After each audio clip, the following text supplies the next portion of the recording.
Hey, Jerk. What's up? Thanks for losing a shootout tonight.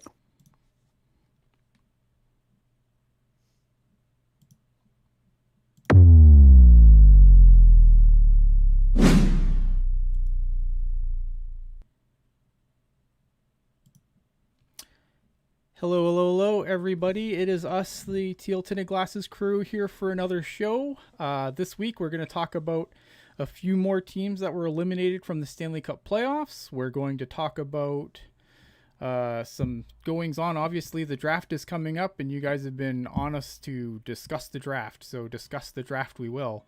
We're also going to talk about a few other things: expansion draft, rumors about Jonathan Dahlen finally coming over, and a coaching changeover in Columbus. So I hope that sounds exciting. Probably not as exciting as the game going on right now, and I do apologize for that. If we had a little more foresight, we probably could have scheduled the show differently, but this is when we're here, so let's make the best of it. Tonight on the show, as always, Mr. Kevin Lacey. How you doing, Kevin? Hey, so I was looking at the YouTube title of the show, Mm-hmm. which of course now I don't have up here, but um, it was reminding me of the Young and the Restless or something like that. And I guess as Sharks fans, we're young at heart and very restless. But I feel like the intros should be like the slow motion and then. So I'm Kevin Lacey and happy to be here. Ian, I want to see your slow mo, and then we'll throw it to Jerk and see probably the best slow mo of all time. It might be so slow that it'll last the whole show. But It, Ian, what's your slow mo intro? oh wow, it'd probably be something really dumb, like just Okay, all right. And I see Jerk's already started on his, so there you all go. right. Awesome. This Uh, mine is so slow that it doesn't even look like it's moving at Exactly. all. Hey, I have good news for everyone out there listening or watching. First off, thanks for watching because we know that there is an important hockey game going on right now. But congratulations, you will get, and I'm already gonna throw us with the E for explicit content here, but there are gonna be no fucking Discovery Card commercials on this show tonight. So don't worry about that. You won't have to see that garbage. that's true. We hate money here at Teal Tinted Glasses, except for super chat donations, which are always welcome, and Venmos and all that beautiful stuff. All right, so let's get down to business here. I thought last week we started talking about teams that got eliminated, and maybe just musing a little bit on what went, what's next for those, and we got some pretty decent feedback on that. So I thought, well, obviously we should probably continue that. And I thought the team that we should start with, and these are obviously teams that are in the first round. We're going to do four teams today. We're going to do Minnesota, Nashville, Toronto, Winnipeg. The next show, then we'll move into Carolina, Boston, and then whoever loses this series. Just because I don't want this to take up the entire show, and we always run long, as you all know. So I'm hoping this will be something that keeps you guys coming back for more. So let's start with the Minnesota Wild. Minnesota's an interesting team to me because for the longest time they're just there. They're Minnesota. They're just there, right? And I I don't know what they do going forward. Like they've got a few players they're gonna have to make some decisions on, but not a lot of decisions to make. And I feel like finally Minnesota's on the right track to being more than just a team that's just kind of perennially there, but not really a super threat. They're just there, right? And Yeah, I mean, I don't know. My big glitch with Minnesota, and it's been like this for, I mean, forever. But it seems like they have way too many complimentary guys and not enough guys who drive the bus. You know what I mean? They get Kirill Kaprizov this year. I mean, obviously that guy drives the bus. I mean, he owns the bus. And I thought Kevin Fiala is obviously not Kaprizov levels, but I still think he's a notch above everybody else. But it's just another year where I'm just very kind of whelmed by everybody, you know, and my big knock on Minnesota at the start of the year was they don't have a number one center, they don't have a number one goalie. And as it turned out, you know, the guys in those places, I felt they were punching up most of the year. So I think if I'm Minnesota and I want to try and, you know, keep the good times rolling, like a number one center is my priority. I mean, Kaprizov has shown that he can do things on his own. Kevin Fiala has shown he can do things on his own. But, you know, guys like Matt Zuccarello, they need some help. You know, like guys like Jordan Greenway, Joel Eriksson Ek, like these are good players, but I don't think a little help in the center department would exactly kill them. And then a goalie too, you know, I mean, Cam Talbot, to the chagrin of Ian, I'm sure, had a good year. And Capo Kakinen was very good as well, but it's still a little bit of a question mark, especially, like I said, Cam Talbot was punching up a lot this year, I felt. So, you know, they can't afford to stand pat. You know, if they want to secure this position they are in currently for next year, I think they're going to have to add. I completely agree, especially in those key areas you're talking about, Jerk, with center and goaltending. Because with Joel Eriksson Ek, obviously a former first round pick, and really has played very well since about right before the pandemic started and ever since then. But still, at 30 points in 56 games, not the guy that you want to have as your number one center. Ryan Hartman, not even a center, was their second line center there in the playoffs. And Ryan Hartman stepped his game up big time, but still, when you know those are the players you're trying to deploy in a playoff position, that says overachievement all the way. And on our season preview on Teal Tinted or on Teal Town USA, I talked about how Minnesota was there, but certainly not a threat. And Minnesota, I think, overachieved this year. They had a number of guys who took a step forward. I think they really rode the Kaprizov factor big time, but rightfully so. How many years have we been waiting for Kirill Kaprizov to come over from Russia now, knowing he was the best player outside of the NHL, and he proved all the wait was worth it.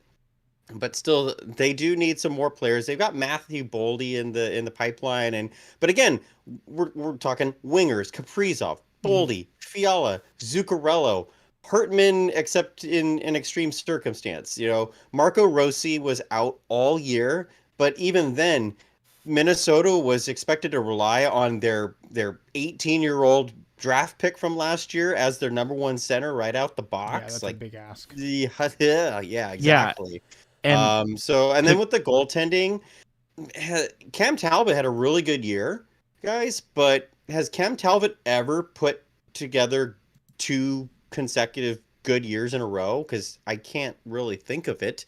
Capo Kakkonen, you know, I'm really high on him, but both years, last year in the AHL and this year in the NHL, he proved to be a first half goalie, and then his numbers suffered big time in this at both levels the second half of the season. So I'm not ready to just give him the number one reins in Minnesota. So there are definitely questions, as Jerk brought up.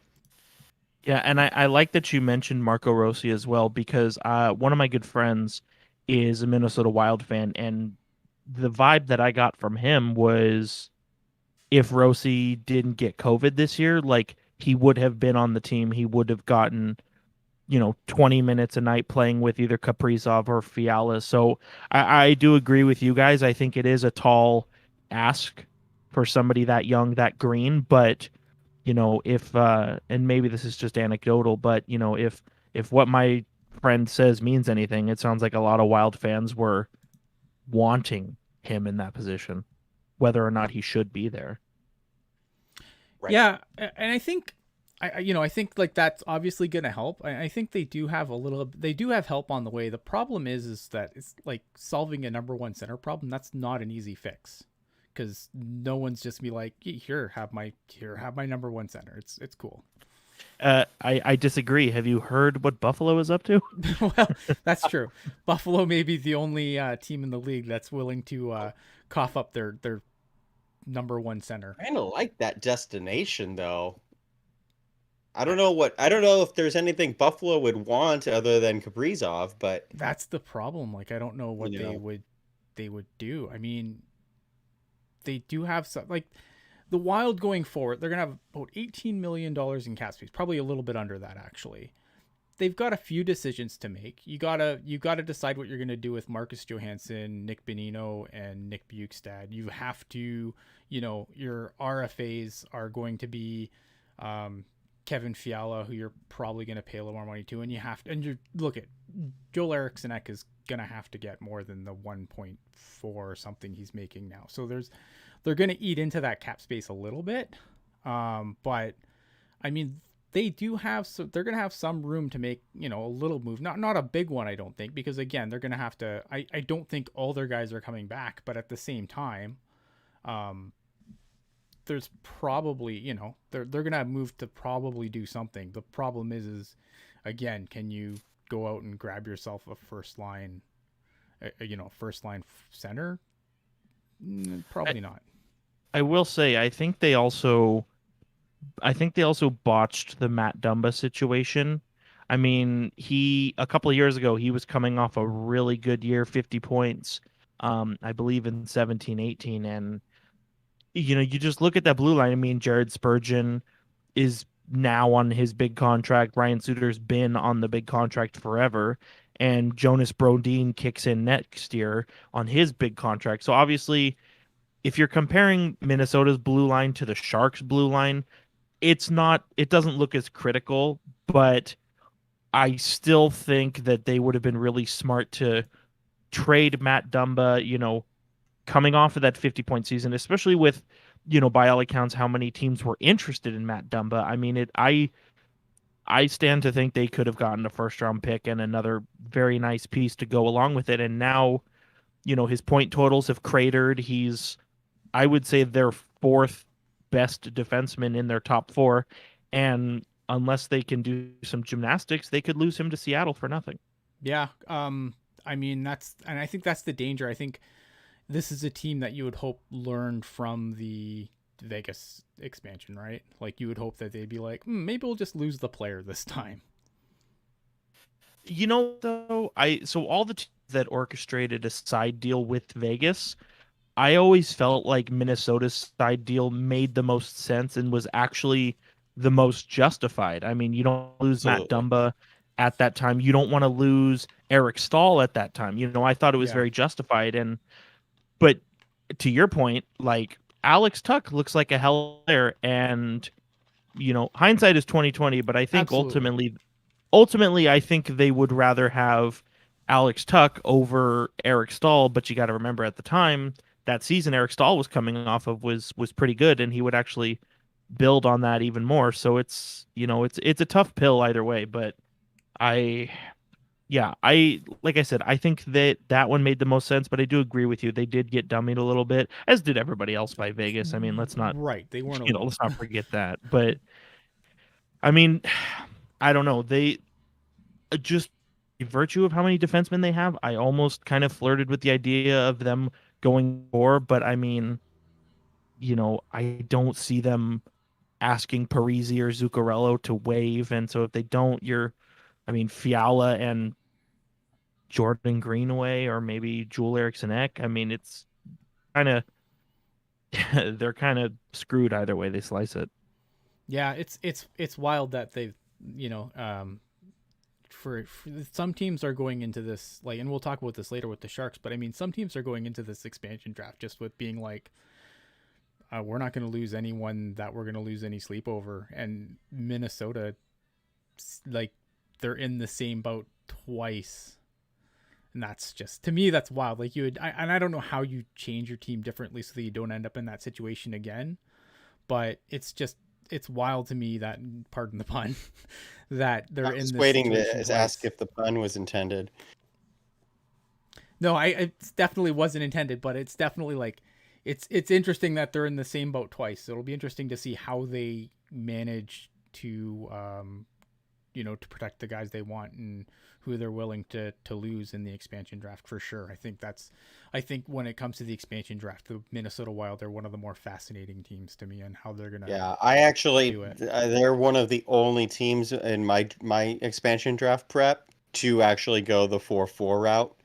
And I think they'll end up losing one of their decent young forwards, but again, as Jerk mentioned earlier, a complementary forward. So I think they're able to protect most of their good assets. So uh, I don't think Minnesota's in as bad of a position as we think, but time will tell. We're not the ones making the decisions for Minnesota. So while I feel that Jordan Greenway's expendable, they might not, or they might make a trade. You never know. Well, and really quick here, and then we can move on. You say we're not making the decisions for Minnesota. I beg to differ, because I think there's a certain expansion draft game between the three of us, I guess, coming up here in the next month or so. So maybe we are making the decisions for them. This is fair. This is fair. This is fair. As soon as those lists get released, we're totally on. So book whatever evening those lists get released, be here, because we're going. Yeah, we're gonna get it done. Let's talk about Nashville. Nashville was a fascinating team this year. This is a team where halfway through the season we were talking about, at the trade deadline, they're going to trade everybody and blow up their decor, and it's time for a rebuild. And then they march into the playoffs on the back of some really great goaltending by UC Saros. I mean, the team played well also, but I think I don't think enough gets said of how good UC Saros was going into that playoff push, because he was lights out. Like, he finally became the guy that a lot of people thought that UC Saros was going to be. He was going to be the guy that was going to finally push Pekka Rinne out, and it took a little longer than I think we thought it was going to. But I mean, I thought he was outstanding. And it's funny that you say that too, because I know, and this may be a really obscure reference, but there's a community of hockey fans that I would say Kevin and I belong to, and in going through some previous chats, UC Saros actually came up, and one of the folks said, this was like, I don't know, 5-6 years ago. One of the folks said, "Oh, I don't really know if I see UC Saros unseating Pekka Rinne, but ask me again in 2024." And it's already come, as you said, it's come here much sooner than that. I've said this team is where offense goes to die, and I still stand by that. I mean, you look at the offensive talent that this team has, and how all of them underachieved, except for Kevin's friend Victor Arvidsson, obviously. But and we've talked about it so many times on this show. I can't even imagine how many times. But how has Philip Forsberg not hit 40 yet? I really think, you look at where, this season, look at where Austin Matthews was, look at where Alex DeBrincat was, and Alexander Ovechkin. I really believe Philip Forsberg should be in the same conversation as those three I mentioned, and he's not, somehow. He has the ability to do so. His consistency eludes him a little bit, but 12 goals this year? Philip Forsberg's not a 12-goal guy. So when you're talking about where offense goes to die, absolutely, because Ryan Johansson really hasn't done it. Matt Duchene hasn't done it. Kyle Turris did it very briefly in that three-way trade that we definitely covered in the Teal Tinted Glasses archives back in the day, but they soured on him, and then he obviously hadn't done anything in Edmonton this year. I didn't even remember Kyle Turris was on Edmonton this year. But with names like that, it's very bizarre, because obviously David Poile has tried to make moves to help complement Philip Forsberg, or help complement Victor Arvidsson. Even Kalle Järnkrok, who was a center, seems to have taken a step forward as a wing, but again, still not like a guy who really belongs in your top six if you're trying to make a legitimate playoff push. So it's I almost wonder, guys, if Nashville's kind of in the same realm as the Sharks, where it's like, how far is putting all of your chips in your decor really getting you? Obviously, Nashville is still ahead of the Sharks right now, or depending on how you look at it, maybe the Sharks are ahead of Nashville, because if Nashville absolutely is abhorrent next year, then that question really comes up about, you've kept Yossi, Ellis, and Ekholm for all this long when you still have Fabry and Carrier and Ferentz, and even going further down, Del Gaizo in the future, like Jeremy Davies. They've got a lot of defense. So I'll pose the question to you guys: are you surprised it's taken this long for David Poile to trade one of those defensemen, or do you think that they're going the Sharks method of, we're just going to keep this until it works? Whew. That's a big question. I don't know. I feel like they've always had they've always had that defensive core set, and I feel like it's something where I don't feel like maybe it just doesn't get the attention that it probably should, because he's been constantly, like, David Poile has constantly been trying to tinker with that forward group. Like, that's the group that has seen a lot of the change, right? Trying to find ways to get more offense out of the group because he thinks he has the blue line set. It's going to be really interesting. Nashville is a team that's, they're going to have a little bit of cap space to play with, but they've got some big decisions to make, as well. I think getting rid of money on the blue line, I think, you can do so by not re-upping Eric Goodbranson. There's $4 million there. Do you have guys that are going to be able to fill that role? Probably. I think Dante Fabro played 40 games this year, so that's a good sign. They've got some guys they've got to re-up. Pecorine is $5 million is going to come off the books, but now you've got to play. Now what are you going to pay UC Saros? Because he's up and he has arbitration rights. So now that's you. Are you just going to shift all that money to UC Saros? Going to be really interesting to see what they do, because I feel like this team has to do some, like, there's some really good pieces on this team still, but I don't think the status quo is going to work going forward. I think they came back really hard this year, but the Central, I don't know if the Central is going to be, is going to be awful next year, but I don't think it's going to be an easy enough division where you can just stand pat and hope for the best. Well, guys, look at what happened in the Central this year and what is happening right now in the playoffs. The best teams in the Central were all the Eastern teams that got transported into the Central this year. Yeah. Those were the teams that dominated the Central. So that speaks to how weak that division is. And now here in the playoffs, essentially Colorado versus Vegas is the Western Conference Finals. Yeah. And then they get basically a warm-up against Montreal, in my opinion, before going on to the Cup Finals. But I feel like, okay, so Colorado's there, and obviously Colorado's Colorado. Like, they're not going anywhere. But I wouldn't go into next season discounting Dallas. Oh, no. Right? So, I mean, like, I still think Winnipeg's still a good team. They'll be back in the Central. I wouldn't discount them next season. So you put Nashville in that mix. I think Chicago's coming. Arizona moves into the Central. That's the ticket for Jerks Yotes. No, that's gonna be they're gonna be the come into town, take your 2 points, and go team next year. I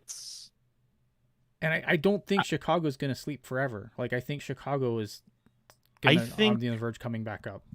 I think Chicago is a lot closer than people think. I mean, their blue line. I mean, the new crop that they've brought in, Ian Mitchell, very good. Nicholas Baudin, really good. And on the forward group, Pius Suter, really good as well. Did I mention those 3 names because they're on my team with Kevin? Maybe. But regardless, they're still good players. And Alex DeBrinket's your guy, Ian, seems to get better every year. Yeah, I think it's going to be really tough for Nashville because, as you said, Colorado is there. Winnipeg is there. I agree with you there. Don't sleep on Dallas, 100%. Chicago, as I said, is coming up. As much as I am disgusted by the St. Louis Blues, I think they're in the conversation as Yeah, well. like I can't even believe I completely forgot St. Louis in that whole Yeah, thing. I think Nashville has a lot of soul searching that they need to do, and they as you said, Ian, the blue line has been built up for a long time, and even the guy's not here anymore. I mean, Shea Weber, Mhm. PK Subban, Ryan Seth Jones. Suter, So Seth dumb. Jones. It's kind of stupid how many good defensemen have rolled through that system at one point or another, but they tried to look for the forward, Ryan Johansson, as you said, Matt Duchene.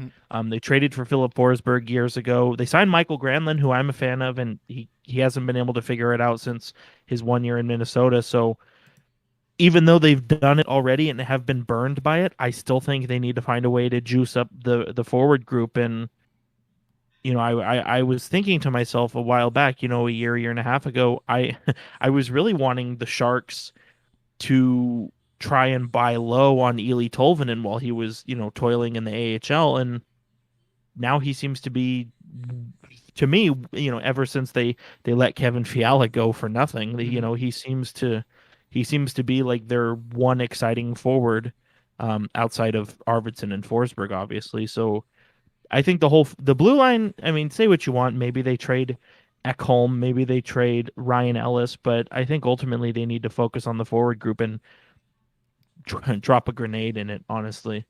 And the funny thing about that, guys, is the hot rumor that's been out of Nashville the last couple of weeks is that Victor Arvidsson might be the man out, and it's like he's one of the only guys who can score on your team. What?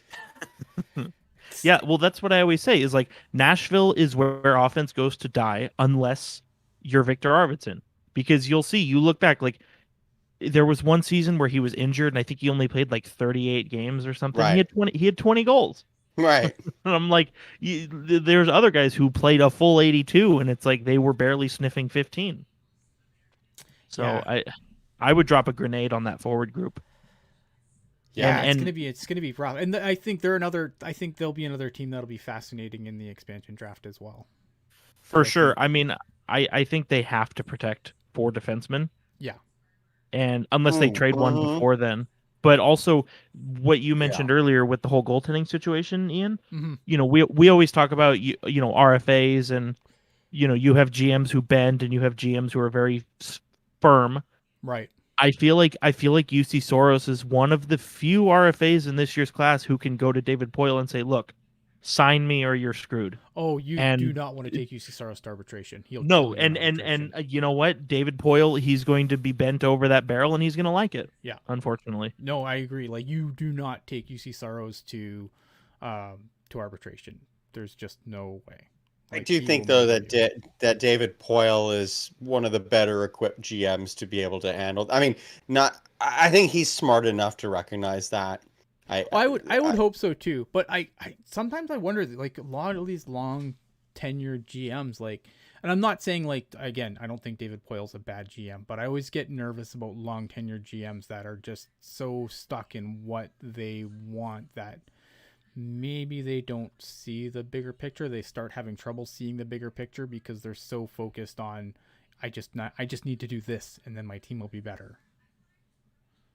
and that's where the tie-in with the Sharks comes in for a I lot mean, of folks. absolutely. I think, I think you could definitely accuse Doug Wilson of that. Not to get too on the Sharks here just yet, but I think that for the longest time, like Doug Wilson put a lot of emphasis on Norris winning defensemen. Like he was very in on Scott Niedermayer before he went to the Ducks, and the fact that now Chris Pronger and Scott Niedermayer are very different defensemen, where Brent Burns and Erik Karlsson are very similar defensemen, and I think that's where he went wrong. But yeah, definitely. Like sometimes you can just get tunnel vision on trying to do something that you think is going to get the team over the hump, and again, I'm not trying to take anything to Dave Poyle because I think he's been in his job a long time and he deserves to be in that job as long as he's been. I think he's built a good team there. I just think that it's getting to the point now where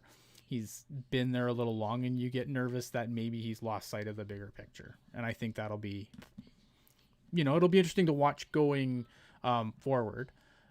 So now we're going to move on to a team that I thought would be really easy, because I'm like, well, everyone signs, you just got to keeping on. And that, of course, is the Toronto Maple Leafs. But not so much, because really, like, the way this team went out, like, obviously not a great look for them, right? And obviously this is the death of hockey analytics, the Leafs going out. The death of hockey analytics, of course, because the analytic moves, the analytic moves, of course, are Wayne Simmons and Joe Thornton. Those were big analytic gets. But I look at this team, and here is the list of players that are off the books at the end of the year: Riley Nash, Zach Hyman, Wayne Simmons, Nick Foligno, Alex Galchenyuk, Jason Spezza, Joe Thornton, Zach Bogosian, Ben Hutton, Martin Marincin, Frederick Anderson, and David Rittich. Like, and I think this is where, like, the analytic thing gets stupid, because it, like, obviously, like, they're committed to their big core. And I don't think they move from any of their core guys. But at the same time, it's like you have to fill those roster spots for the rest of the lineup on the cheap, which they did, to their credit or discredit, however you want to look at it. Bringing in guys like Wayne Simmons, Joe Thornton, guys, looking for, maybe that one last kick at the can. Jason Spezza, I thought was one of their best players in the playoffs, which is probably not a good thing if you're the Toronto Maple Leafs. But, like, this is a team where, and you list all those names, and what does that get you in cap space? $12.5 million.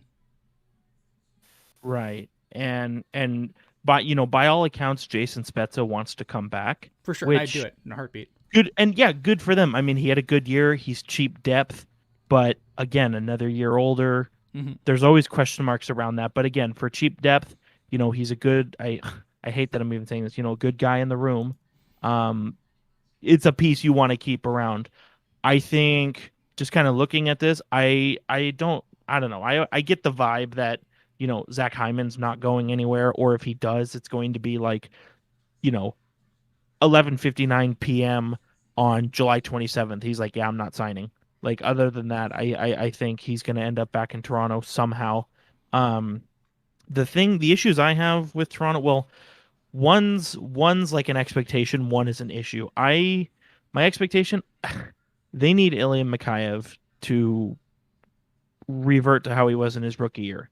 Like, he was lightning for that team in his rookie year. And last year, I mean, say what you want. Maybe he didn't have good line mates, maybe still some lingering injury stuff, but Ilya Mikheyev, he needs to step up. He needs to be the player he was his rookie year if Toronto wants to have a deep run. I mean, Matthews, getting 66 points, Marner with 67, Tavares with 50. I mean, that's fantastic, but the guys beneath them need to pull their weight as well. And, I have a lot of expectations for Ilya Mikheyev, especially because he started this year with John Tavares, and that experiment ended very quickly. The issue that I have is with their blue line, and I understand, why they bring in TJ Brody, why they bring in Zach Bogosian.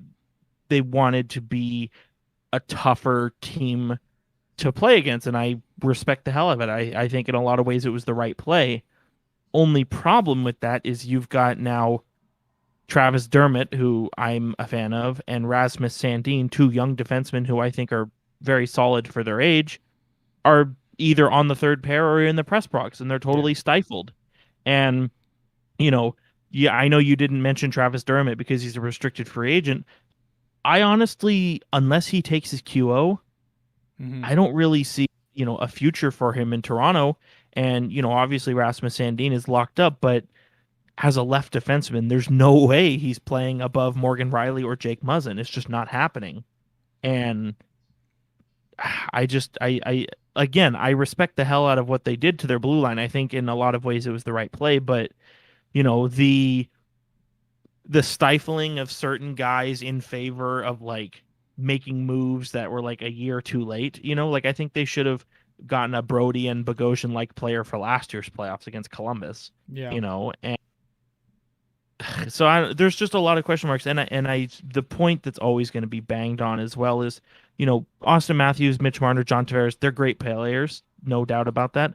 They're overpaid, and any other team in the league, that team's GM I don't think would have bent as easily as Kyle Dubas did. Yeah, and I think, like, and I'll let Kevin go in a second, and I know I got like a lot of flack on Twitter because they're like, well, John Tavares went down. Okay, again, like, I am going to be a guy who will tell you that John Tavares is a great player, but they also had, like, the other players on that team, like especially Mitch Marner. Mitch Marner had a ton of points, ton of goals, right? Austin Matthews, Rocket Shard winner, like. John Tavares is a big part of that offense, but it shouldn't have completely derailed that offense. And it's funny because the guy that everyone still wants to run out of town is probably the guy that played the best of the three, and that's William Nylander. But that'll be the guy they want run out of town. And he maybe because he's the most runnable out of town because his cap hit's actually a decent cap hit for the player. Right, but I'm sorry, Kevin. I think that I think that contract, like, of their big four, that's the colloquial term for those players. Of the big four, like, Nylander's the only one who I would argue is paid probably what he should be paid. And to your point, Ian, and I even tweeted this out during Game 7, like, oh, the only player who's been doing anything during the series is the one that gets the goal. Shocked. Not really. You know what I mean? Exactly.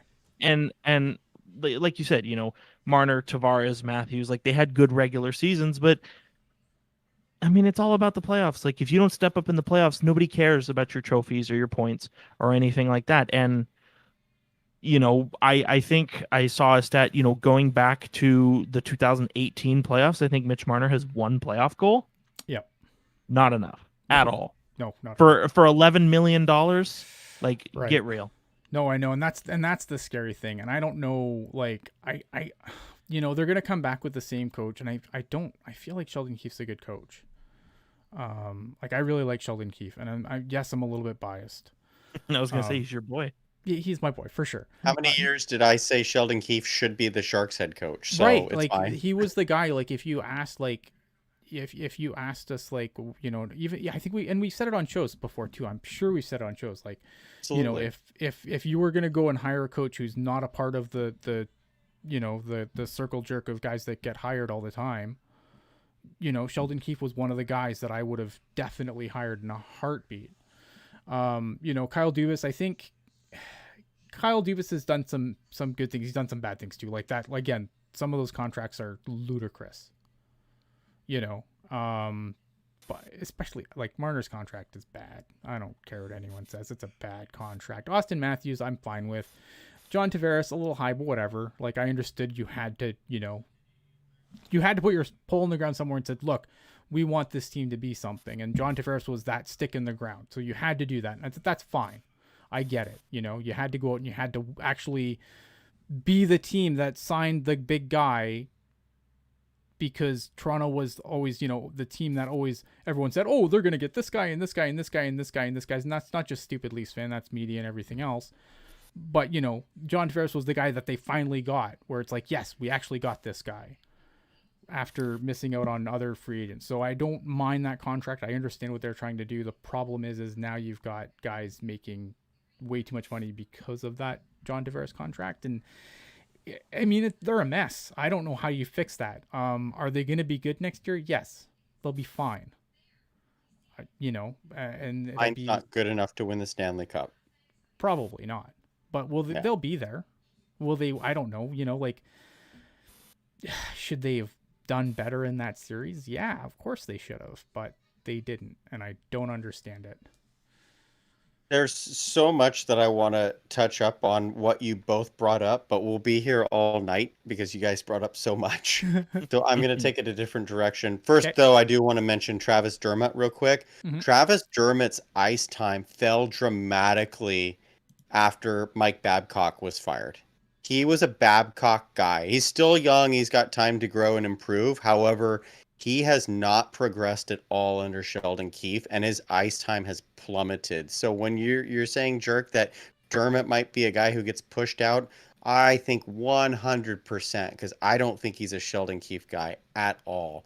But what else can the Maple Leafs add on the back end? I don't know, because, and here's where I'm going with this, do they have the goaltending to get them to win a round? Because Frederik Andersen's going to be an unrestricted free agent, and I'm not a believer in Jack Campbell. I said at the trade deadline when they made the acquisition for Foligno and well, they already had Simmons, but they had Foligno and someone else, I can't remember. But I said to me, the reason why Jack Campbell was like 12-0 or whatever to start the season was because at about 5-6-0 and your backup goalie hasn't lost, you start playing harder because you want to rally around your backup goalie and see how far can you take it. But the moment he got his first loss, they did exactly what I expected them to do. They turned back into a flat average team. So is Jack Campbell going to be the Leafs' #1 goalie next year as the only goalie that they have really in the pipeline? I mean, they've got a couple of prospects like Wall and Ian Scott who are definitely not NHL ready, but what are they going to do there? I thought Jack Campbell had a good series, but do I want to go to war for a Stanley Cup with Jack Campbell between the pipes? No. Like, to me, that's like going, if the Sharks had gone into the Stanley Cup with Aaron Dell. Yeah, no, I agree. That's a great yeah, no, I agree with that. I don't know what I'm looking for, but it's great. And so I think to Kevin's point, you're talking about, you don't have a lot of faith in Jack Campbell as a starter. Maybe this is a situation where, I mean, you look at the guys who are available: Chris Drieger, Peter Mrazek, James Reimer, Jonathan Bernier, like, oh God, Bernier back in Toronto. But like, Pekka Rinne, even Antti Ranta, maybe. Like, do you look for a goalie of that ilk to kind of share the net with Jack Campbell and maybe have them push each other? Because I know with Frederik Andersen, I mean, he was in Toronto for 5 years, and every year, good regular season. And I feel like he just got complacent because nobody, like, you look at their backups over the 5 years Frederik Andersen was there, no way any of the net over Frederik Andersen. And the fact that Andersen started both games of a back-to-back, I think, would prove that as well. And, he tires out, he's not challenged, and he falls apart in the playoffs. And so I think you need a Jack Campbell and then somebody like those guys I mentioned to, they can push each other, challenge each other. And, I always feel like teams tend to play better in front of their backup goalies. So why not just have 2 backup goalies? Yeah. So let's move on to Winnipeg quick, because I do want to get on to other stuff. I think the big question with Winnipeg to me suffered like death by 1,000 cuts. I think that, like, obviously the Scheifele getting suspended hurt them badly. And I think everyone expected, like, once Scheifele was out, I was like, wow, I picked this series very wrong. But I think another thing that doesn't get talked about enough is how much losing Dylan DeMello in Game 1 hurt of that round as well. Yeah, their hero. Like, ever since he went there last year at the deadline from Ottawa, I mean, he's not going to get points, but he's a minute muncher. He blocks shots like a motherfucker. So he's the guy you need back there. And, like, to your point, Ian, they lost him, and it was huge. Yeah. And with Dylan DeMello, over the last, I'd say, year and a half or so, the Jets fans have been super sour about their blue line. And I thought, they have a pretty decent blue line on paper. They got Josh Morrissey. They've got some young up and coming guys. I think Tucker Pullman's a decent hand. It's hard to get over losing Dustin Byfuglien, though. Like, just having Byfuglien just go for nothing. I mean, that's a blow to any blue line. That hurt. They did trade Jacob Trouba, but Neil Pionk's been very good for them. But, like, losing Dylan DeMello really played into what Jets fans' biggest fears have been over the last year and a half, which was, is this blue line good enough? And clearly it was not. Once they lost DeMello, it seemed to fall apart. Now, you had big lumbering Logan Stanley scoring 2 goals in a game, which I'm surprised he scored 2 goals in any single year, to be quite honest. But yeah, I feel like I started to see what all the people in Manitoba were worried about with the Jets. And then I can talk for a while about Scheifele if you want, but starting off with that blue line though, it was pretty bad. And I mean, when you've got Connor Hellebuck out there, the savior of the team, literally, I guess, saving pucks left and right, but Connor Hellebuck is way too good of a goalie to get bounced out that easily out of the playoffs by Montreal. I mean, Montreal, great story, yada, yada, yada. I still think they're going to get slaughtered in the next round. But I mean, they hope so. Like, at this point, I feel like Montreal's going to win the cup, and then GMs are going to trip over themselves building crappy teams with good goalies. And you guys talked about Toronto, and I think Jerk kind of alluded about Toronto seems to have that Sharks mantra of being 1 year behind in their roster every single year. Mm-hmm. Toronto's going to go for the Montreal approach next year, and that won't work next year. So $5 million to Brett Kulak. So sure, I got a couple of questions, and then we're gonna move on. Have we seen Paul Stastny's last game in a Jets uniform? I don't think so. I mean, I just because I mean that's the one thing. Like, that's probably the one place where Winnipeg has the hardest time is keeping free agents, right? Yeah, and it's funny because his first tour of duty with them, he was there not very long. He was there literally for a playoff run. Mm-hmm. But I always kind of feel like, and I think I even tweeted this at the time, but like, Winnipeg, ever since they lost Paul Stastny, mm-hmm. they've been looking for his replacement. Yeah. And then they just decided to bring Paul Stastny back. Mm-hmm. And so, I think they really like him as a player, and I think obviously, he was wanted to go to Winnipeg again, despite having a no trade clause. And as we know, Winnipeg is not at the top of a lot of people's lists. So, I think he, in the little time he spent there, it seems to me like he really enjoyed the time there. So I could see him come back. I mean, especially, I think Winnipeg's center situation looks very good. I mean, Mark Scheifele, obviously, Pierre-Luc Dubois, Blake Wheeler in a pinch if you have to. right. But I think Paul Stastny, I think at this point he can slide in, be a 3C, especially, with the uncertainty surrounding Brian Little. Mm-hmm. I was about to say Brian Little was a huge loss for Winnipeg. Like that gets very understated. Yeah. Yeah. And I know you have more questions, but there's so much going on. I feel like my questions with the Jets is like, are they finally going to have a better third line? Yeah. Because I thought like Kopp played very well, Lowry played very well, but it's like, it's always the big four, Wheeler, Connor, Scheifele, and Ehlers. And then before you had Patrick Laine, who was kind of on an island. Then you have Pierre-Luc Dubois, who's kind of on an island. And I just think the forwards as a whole, the top is very good, but the middle and the bottom, I think, need work. And to Kevin's point on the blue line, like, I really like Morrissey. I like DeMello. Pionk. Man, I thought Winnipeg was stupid for what they got for Jacob Trouba. Clearly, I'm the stupid one because Neil Pionk is awesome. And then I agree with Kevin. I think Tucker Pullman's a very nice bottom pair defenseman. But you look, Derek Forbert, Jordy Ben, all of these guys, Logan Stanley, who I think on a show, Kevin and Zach Devine actually said would never play an NHL game, and here we are. Yeah, well, that's what I mean. Like, he scored 2 goals. Yeah, I don't think we even thought he was going to be an NHLer. Yeah, and I think, and it's why like all year I was banging the drum of them going after Matthias Ekholm, because I was like, the beginnings of this blue line is very good, but they need one more guy. They have like DeMello's there to like dial it in and let Morrissey do his thing. Neil Pionk needs a guy who can dial everything down so he can do his thing. I don't think that would kill them. I said a better third line. I think Winnipeg's right back in business if they can do those things.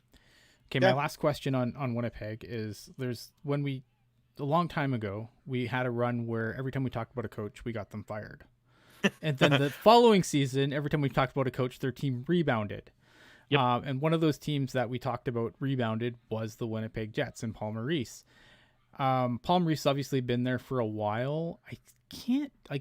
I feel like you can't, like, obviously, like, death by 1,000 cuts, like I said, but probably if you're Mark Chipman, are you happy with how that series fell apart so fast? Like, how hot is Paul Maurice's seat right now? I don't think it's that hot, guys. I know that Jerk likes to use the phrase that two things can be true. Mm-hmm. But I mean, we've talked about how the lack of depth and consistency really hurt the Jets. And so to me, I'm like, can we blame the coaching as well with that? And I don't know. I think Paul Maurice still has some rope left in Winnipeg.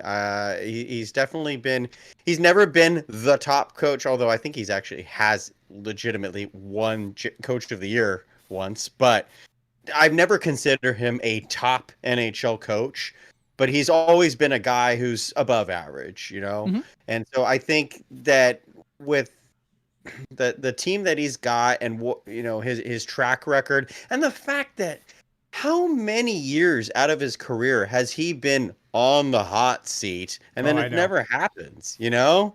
I think Paul Maurice is the man of 9 lives, but he's really only had to use like 3. So I think Maurice is fine here for a while. But you know, if we see the same problems next year, if Kevin Cheveldayoff makes some roster moves to try and improve the depth there, you know, if Brian Little can't come back from his injury, he'd need to be replaced. If Paul Stastny, the reason why I made the weird face about the Paul Stastny question was just because I hadn't considered Paul Stastny leaving. Like, I just feel like that's he is a UFA this year.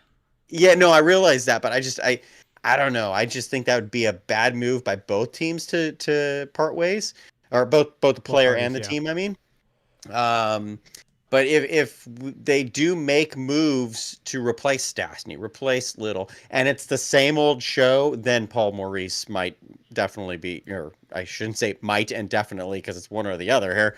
I think he would be on the hot seat.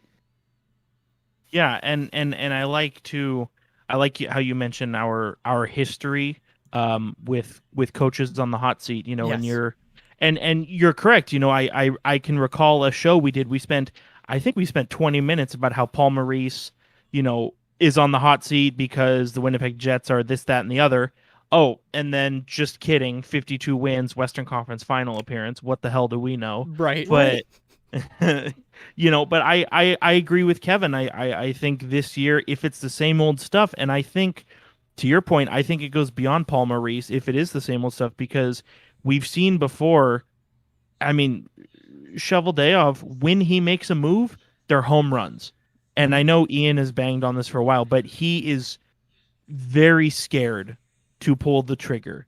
Yes. You know, I think the trade for Paul Stastny back in 2018, that was his 6th or 7th year on the job, and that was his first major move that he pulled off. And you know, Paul Stastny is a good player and fit a need at the time, but I don't think long term it was what the team needed at the time. Obviously, he's back now, so it's a moot point. But same thing, getting Kevin Hayes, I didn't really see that the point in that at the time. I thought they could have used the help elsewhere, but you know, I think as much as Kevin's point about Maurice is true, I think you got to look at Chevy as well, because you could make the argument his inability to get a trade over the finish line could hurt him as well. I mean, where were they? You know, where were they on the Nick Foligno stuff? Where were they on the David Savard stuff? Mm-hmm. Like David Savard, I would have been a great fit. Would have been incredible. I love David Savard. Would have been huge for them. And it's kind of like, I mean, I would have to go back and look, but I don't think they did anything on deadline day. And it's like, okay, you were comfortably in second place. Edmonton's, you know, nipping at your heels. So is Montreal. You should want to do something that's going to separate yourself from the pack, and they did nothing. If you want to relate it back to the Sharks, I remember the number of years though that the Sharks acquired big name players. Well, Craig Rivet wasn't a big name player, but a big acquisition for the Sharks. Craig Rivet, sure. Brian Campbell, Bill Guerin, Timu played a couple of years, but for the most part, these are a lot of assets being given up and the players are gone after 15 games plus playoffs or whatever. And so I think Cheveldayoff, seeing what happened with Stastny, seeing what happened with Kevin Hayes. Kevin Hayes, we crapped all over that trade, or at least I did, but I feel like we did. But I also remember the only player who showed up for Winnipeg that year in the playoffs was Kevin Hayes. So oops on me. But I think Cheveldayoff, you're saying that he's kind of scared to make trades. His history kind of shows why he has the right to be scared. And then that circles back to what Ian talked about how players don't seem to want to stick in Winnipeg. And so it's a full circle. It's like the Ouroboros, like the snake eating its tail, and Cheveldayoff needs to find a way to get that mouth out of the tail, or the tail out of the mouth. One of those. Yeah, I mean, to answer my own question, I think that, like, I don't think his seat's very hot right now.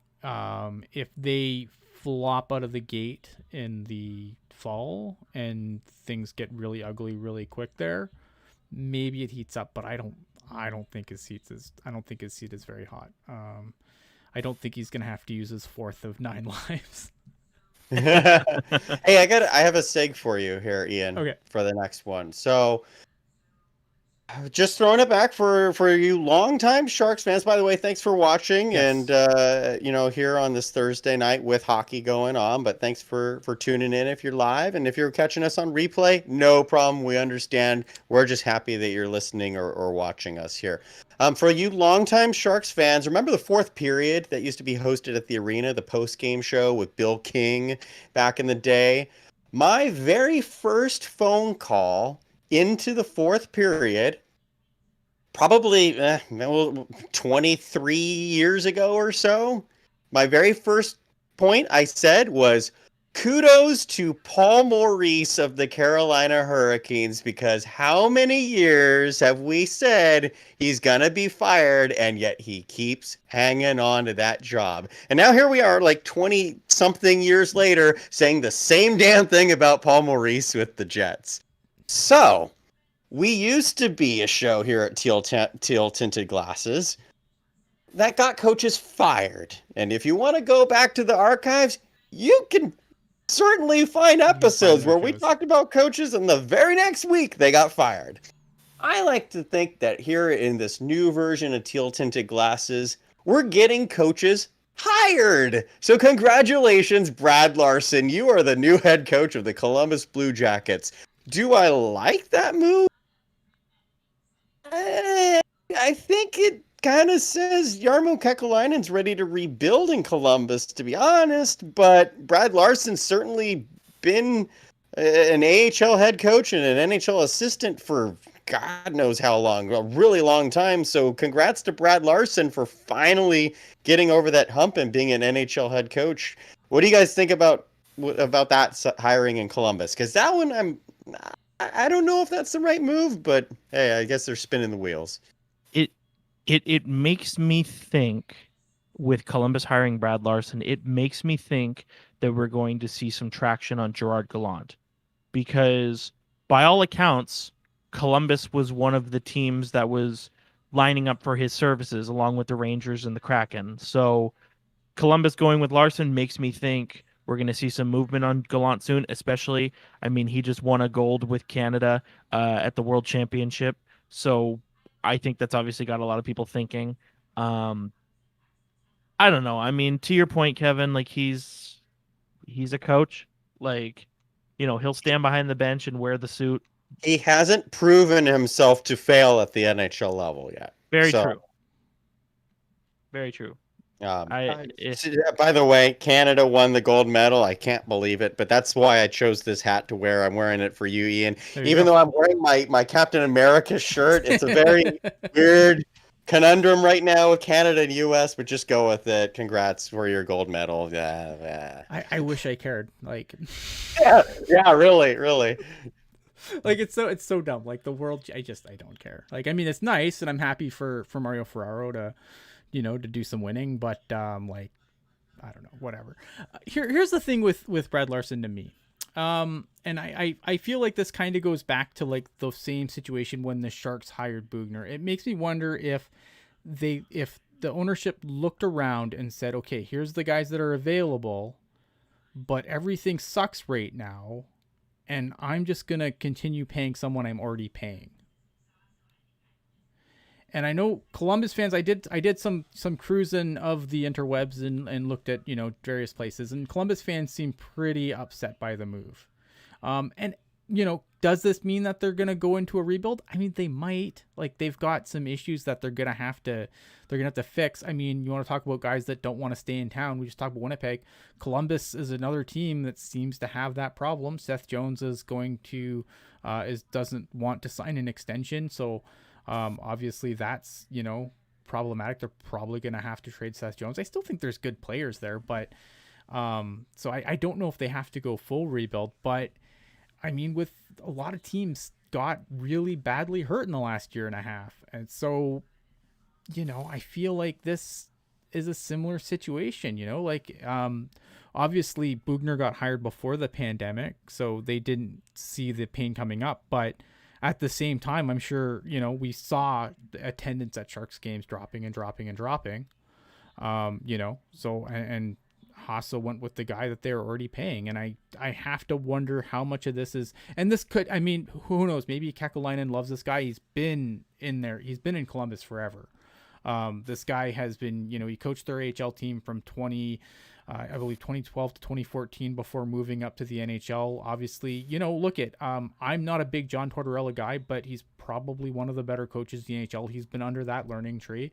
I don't think it's a terrible move. I just think, much like Bob Bugner, I think when you look at probably some of the guys who are available, you'd probably want to branch out. And I don't like when assistants take over for head coaches because, and I don't know anything about Larson. I don't know if he was the player's guy or not the player's guy or whatever, but I feel like teams that bring in, especially if it's the player's guy moving into the head coach where he can't be the player's guy anymore, I don't like that dynamic.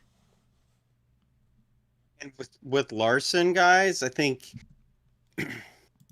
I said that he might be like a stopgap coach or whatever. I mean, if Columbus is aiming towards a refresh or a rebuild or retooling or whatever, Larson might just be the guy of, hey, if he works out, he works out, then good for us. We look smart. But Larson, was he an offense coach or a defense coach? He was both. He coached one. He did kind of the how the Sharks were roving coach out positions there. Larson was the D coach for a long time, and then he was the forwards coach for a long time, and then most recently, the last 2 years, was the D coach. So I think he also worked power play almost kind of groomed him. What's up? I said he also worked the power play, from what I read. Right. So that kind of groomed him for being able to get the full aspect of coaching down. So he does have that going for him. I think though that this move, and I'll throw it to Jerk, I think this move says they're going for futures for Seth Jones, because Seth Jones wants out of Columbus, which sucks for Columbus because they gave up Ryan Johansson for him, and Johansson wanted out of Columbus, and they had Panarin, and he wanted out. Dubois wanted out. Laine will probably want out too. But I think this speaks to where Columbus will go for what assets they want to get back with Jones, and that's all futures. But you know what though, Kevin, and you make very good points, but it goes back even, like, Seth Jones is the latest in a long list. Seth Jones, Pierre-Luc Dubois before him. You said Panarin and Bobrovsky. You didn't mention Matt Duchene or Ryan Dzingel. They didn't want to stick around. Ryan Johansson did not want to stick around. But even before that, Marian Gaborik, Rick Nash. And this is going back like previous GMs, previous coaches. And it just makes you wonder, like, what the hell is going on in Columbus that nobody wants to be there? Like, I've never been to Columbus, Ohio, so I can't tell you how the city is. But like, and even Josh Anderson as well. Like, he literally refused to sign there until they traded him. Yeah. And you can, I just wonder if the well is poisoned, whether they go after established NHL talent or futures. There's already a stigma that, Columbus is a place that you don't want to be. Like, I can't, it just makes me want, like, is it more than the coaching? Like, is the GM a problem? Is the culture of the team a problem? Is the city just a dump? I don't know, you know? All accounts from what I hear, Columbus isn't like a great city, but it's not Cleveland. So Right.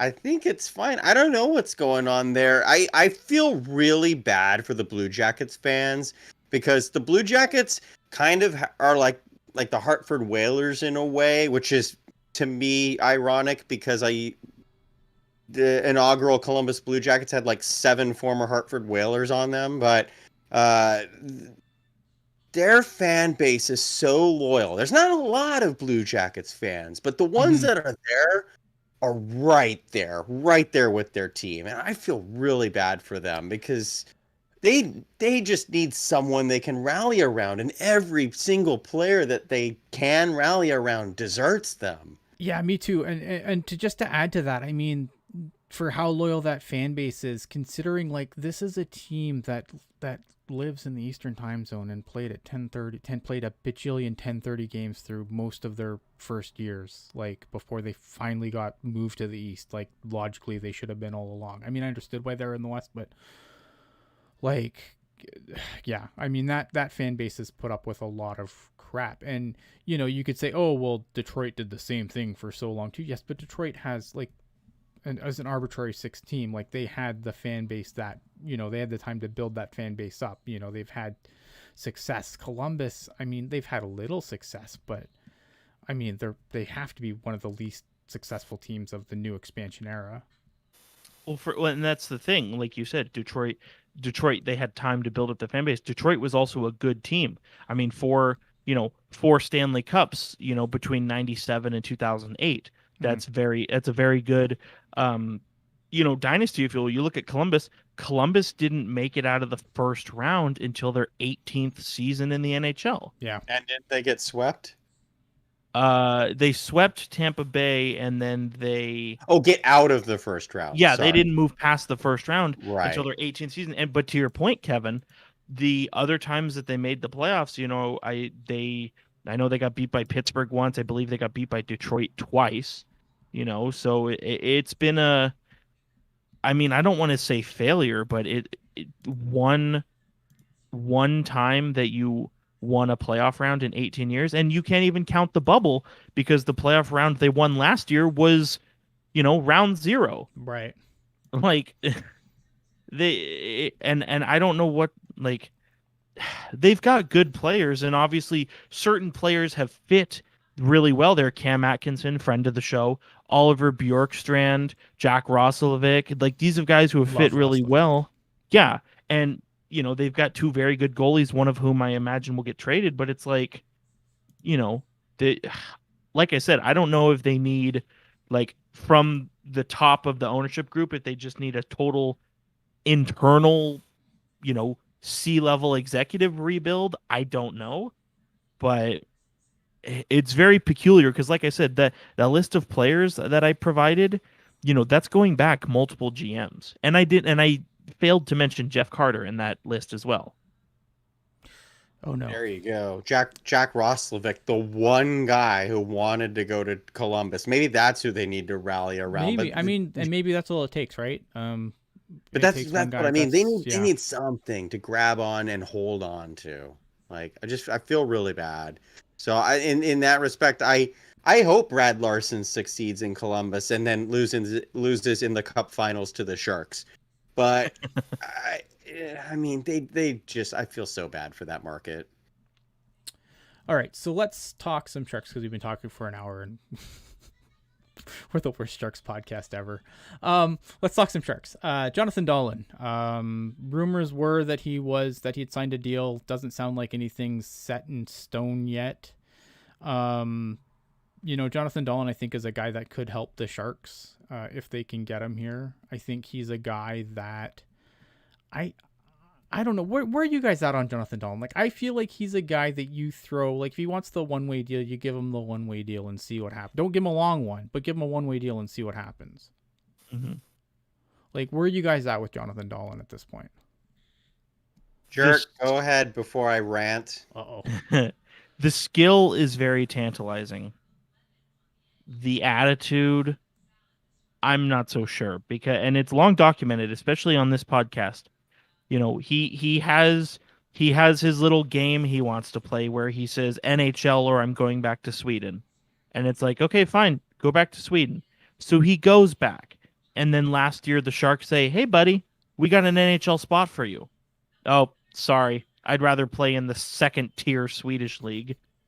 Like, okay, fine, whatever. And then Timura, they promote to the SHL. "Oh, congratulations, big accomplishment. You ready to come over?" And like, yeah, maybe he signs a one-way contract, but I have this sneaking suspicion that he's going to turn around and say, "Oh, well, you know, getting Timura to the SHL, that was my goal, so I'm just going to stay here." But And it was. yeah, Like, and that actually was a huge reason why Dahlen stayed with Team Row last year and didn't come over, was because his mission was to get Team Row promoted back into the SHL. But what you're saying what is, why, now that they're there, why leave? Yeah. See how far they can go in the SHL, you know? He was the leading scorer in the league, I think, in the Allsvenskan last year, and tore it up, or this year. I think last year too, to be honest. Yeah, and MVP of the Allsvenskan playoffs as well. There you go. But like, my problem with Dahlen, like, I respect the hometown factor. Like, I have no problem with that.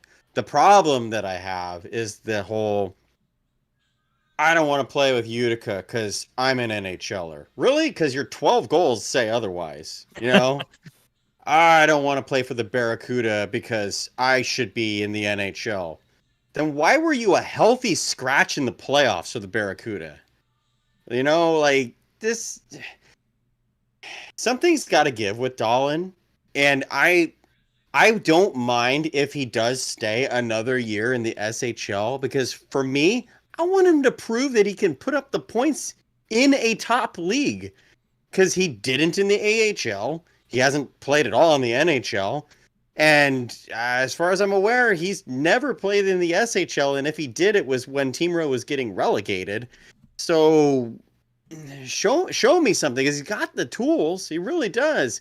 And I gotta think somewhere in that brain of his, he's got some of his dad's moxie, because Ulf Dahlen, the heart and soul player, loved him as a Shark. You know, one of my first favorite players as a Shark. Mm-hmm. Always just intense and hard to play against and put up points. And I don't see any of that besides the points in Jonathan's game. So he's got to show that he can actually contribute at a top level of hockey. And so even as an Allsvenskan MVP, great. Mm-hmm. That just says to me, cool, you should be able to hang in the AHL. And he didn't even do that. So whenever I get questions about Jonathan Dahlen, that's why I get really defensive, because he's just frustrating to me. Like, show me something. Show me you can be more than Noah Road, please. Well, and that's the thing. Like, if Jonathan Dahlen were to come out and say, "Look, you know, I'm more of a homebody. I feel homesick. I want to be in Sweden." Hey, whatever, dude. Go do your thing. Go do your thing. But to say, "I want to be in the NHL," and then an NHL opportunity comes in front of you and you say, "Oh, well, just kidding." Like, no, dude. Like, you can have all the talent in the world and still be like a douche. Yeah. That's my take. Yeah. Yeah, I mean, I'm not opposed to him coming here, and I think it's going to be really. Oh, me neither. Don't get me wrong. No. Me neither. No. And right now, because the Sharks need any offense they can get, Right. Dahlen can get an NHL roster spot. Absolutely. You know, and I think, again, like, I I do worry a little bit about his 200-foot game, but that's, again, the Sharks need Yeah. goals. The Sharks need goals, and they couldn't buy goals at times last year. He's really talented. I think, does he? I hope he comes. I mean, it'll be. I think what'll be really telling is if he hasn't signed a contract by the expansion draft. The expansion draft's going to tell us if he's coming or not. Because if you're the Sharks and he's coming, then you're going to protect him. He will be one of the forwards that you protect. And if they don't protect him, he's not coming. That is, it could be as simple as that. I think that's when we're going to find out if he doesn't sign before that, which, apparently there's talks going on, but I don't know where those talks are. So I think if we don't hear anything about Jonathan Dahlen, I think the expansion draft's going to tell us a lot. Because I think if he's coming, you absolutely protect him. Because even with his issues, he's probably your most NHL ready prospect in your system right now. Like he's still in the top tier of the Sharks prospect pool. Sure.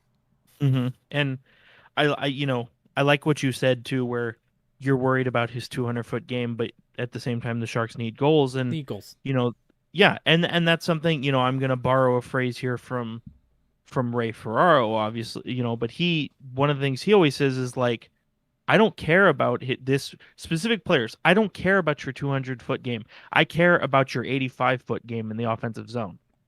Yep. Absolutely. And if you can put up 30 goals in the NHL, well, we'll shelter you. We'll have all your faceoffs in the offensive zone. You won't kill penalties and have it be the end of it. Yeah, no, absolutely. When you're talking, Ian, about Jonathan Dahlen, whether or not the Sharks protect him in the expansion draft. Now, right now, I actually do have him on my list. Despite everything that I complained about with him, I think there's enough talent there because I was really high on him as draft year. Mm-hmm. So I think the talent is there, and I would protect him. But I think your point is spot on about if the Sharks don't protect him, he's not coming. He has no future in this organization. No, absolutely not. Because to me, that says he's not coming. Because I feel like if you're Seattle and you're looking at who the Sharks are going to put up in the expansion draft, which is going to be nothing. Like, I know some people are like, oh, they're going to put Burns up, try and check. No, they're not. They're not. Your choices are going to be Shimmick, Gambrell, Donato, or Alex True. And if you throw Jonathan Dahlen in there, maybe he never comes. But you know what? If I'm Seattle, you're taking 30 guys for a 23-man roster. I'm absolutely taking Jonathan Dahlen in the expansion draft. Why? Because maybe he never comes, but I still have his rights. Yep. I can qualify him and maintain, and I keep his rights, and maybe I get him to come, maybe I don't. But I'm not getting anything from the Sharks anyway, so what do I care? Like that's the play if you're Seattle. Mm-hmm. I would agree with that, and I, to your point, Ian, Seattle's going to get not a whole lot from the Sharks. The Sharks picked a pretty good year to be bad. Sharks have managed to do this twice. I know. Yeah. Like, oh no, like. It's funny because, all the flack that Dylan Gambrell gets, mm-hmm. and let's say the Sharks sign him to an extension so that he can be one of the forwards they expose to Seattle. And let's say he comes to Seattle. You know how much revisionist history there's going to be like, oh, well, Gambrell really locked it down when we needed it most. And it's like, okay, like get real, I would not lose. The Sharks just don't have enough players. Like the reason why I protect Dahlen ultimately, besides just the talent is there, is the Sharks don't have enough players for me to consider it would be a loss if we lost this forward. Ryan Donato has some talent. I'm not super big on him. I think he's a 20 games and then nothing else type player. He's done that in 3 different organizations, but like if they protect Ryan Donato, fine. There's something there. But like Alex True, I like, but I'm not gonna be crying over Alex True getting picked, and I don't think he's gonna get picked anyway. Right. So Shimmick's got injury history, so I'm not going to be crying Not about a him. huge ticket, but it's a decent ticket for a guy with his injury history. Right, exactly. By the way, for those of you who have given up on the Colorado and Vegas game and are just tuning into us, we're talking about Jonathan Dahlen and the Sharks. A little bit about the Sharks expansion draft future here, but thanks for jumping on, because we know it's looking pretty bleak out there watching TV right now. But thanks for joining on. I'm really happy that the one thing I got right in this round was Vegas. That makes me feel great. Stupid Vegas. I'm feeling less bad about not picking Tampa Bay versus Colorado for my Cup Finals, although I did pick Tampa Bay versus Washington, so I'm still not doing any better, to be honest. There you go. Well, and I was in good shape. Coming out of the first round, I was 7 for 8. I was in good shape. Yeah, then, I know. We heard about it. Yeah. And then, Montreal torpedoed my bracket. Who else? Somebody, I don't know. My bracket, I think my bracket is still pretty intact in the, air quotes, Eastern Conference. But yeah, Montreal torpedoed my bracket, and then Vegas just torpedoed the other side of it. So, no longer will we see a Tampa Colorado Stanley Cup final. I'm sorry. Yeah, Tampa nuked my my one side, but I have Vegas in the Cup final, and I'm feeling pretty good about that right now. Well, yeah. So, what As do you guys you expect should. what do you guys expect out of Vegas Montreal? Because I expect a bloodbath, and it's not that I think Montreal's going to win the Cup. Montreal's going to win the Cup, and we're going to have a bunch of teams that are just bits and pieces cobbled together with good goaltenders, and that's the future of the NHL. Dude, $5 million, Brett Kulak. I said it earlier. Yeah, for Toronto next year. That's right. We're recapping for those of you who jumped on with us here what we talked about earlier. But isn't it feel weird though? Vegas and Montreal in not a Cup final. Like that's in the Western Conference final. It's Western Conference. It's in the Western Conference final. One of the furthest Eastern teams. Yeah. Well, it's just the semifinal, right? So maybe it's just the cynic in me, but I'm kind of excited that Montreal fans are now going to have to put up with Vegas fans, because I want more markets to realize how intolerable Vegas fans are. Those are two very intolerable markets. Exactly. Can you imagine the war of words between those two markets? And then I think it'll go a long way with making the rest of the country, or the countries, North America, realize how insufferable Vegas fans are. And I was full on about Vegas when they started, and I've completely flipped the 180, not because the Sharks in the Vegas play. Their fans drive me nuts. So absolutely. I know we're running long because we always run long, but we have to get to the draft, because obviously the draft is a big deal. I said we'd talk about the draft. We're going to run super long now because I'm not going to let the people down. I'm a man of the people. I'm not going to let people down. I will say this though, before we move on to the draft, me and Puck Guy at some point will sit down and do our next round prognostications. So keep an eye out for that on this channel. If I'm allowed to, I don't know. I've predicted 6 series right this whole playoff. So maybe I should stand aside, but we'll see what happens. The draft. Okay, so obviously we had the draft lottery. We had a reaction show to that also. If you want to go back and check that out, I had a good rant there. Because somehow I always seem to rant when me and Puck Guy are on. I don't know what it is. Puck Guy makes me rant. No, he doesn't. He's right. But if you want to go back and check that out on the channel, obviously on the audio streams and everything else. And again, we appreciate everyone being on. We appreciate the 17 likes, the 1 dislike. I know not enough Sharks talk. That's fine. I will make this better. Let's talk about the draft. The Sharks are selecting 7th overall. Obviously I think that's a good place. I mean that they didn't move back, and I think for me, like, obviously moving up would have been fantastic, but moving back was the nightmare scenario for me. Right. Because I feel like there's a really good group of guys where the Sharks are going to pick that are going to be available. I have no idea what order anyone's going in. Like, this draft is complete a mind to me. Like, I've been trying to go through and try and figure out what teams are going to do what before the Sharks, to try and figure out who the Sharks are going to take. And I have no idea who the Sharks are going to take because I have no idea who's going to be on the board. I'll start with this question. Do you think the Sharks pick at 7, or do they trade back? Sure.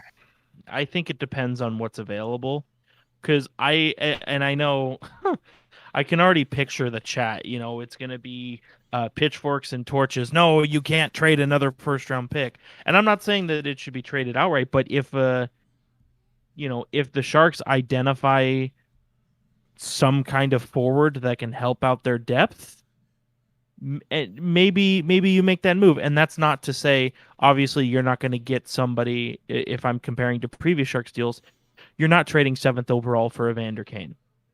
Right. But say a player like Evander Kane became available, let's just say for argument's sake, if the Sharks dangled number 7, I could see, yeah, we'll give you Evander Kane, and what do you want? Pick 46? Okay, not obviously the real Evander Kane placeholder in this case.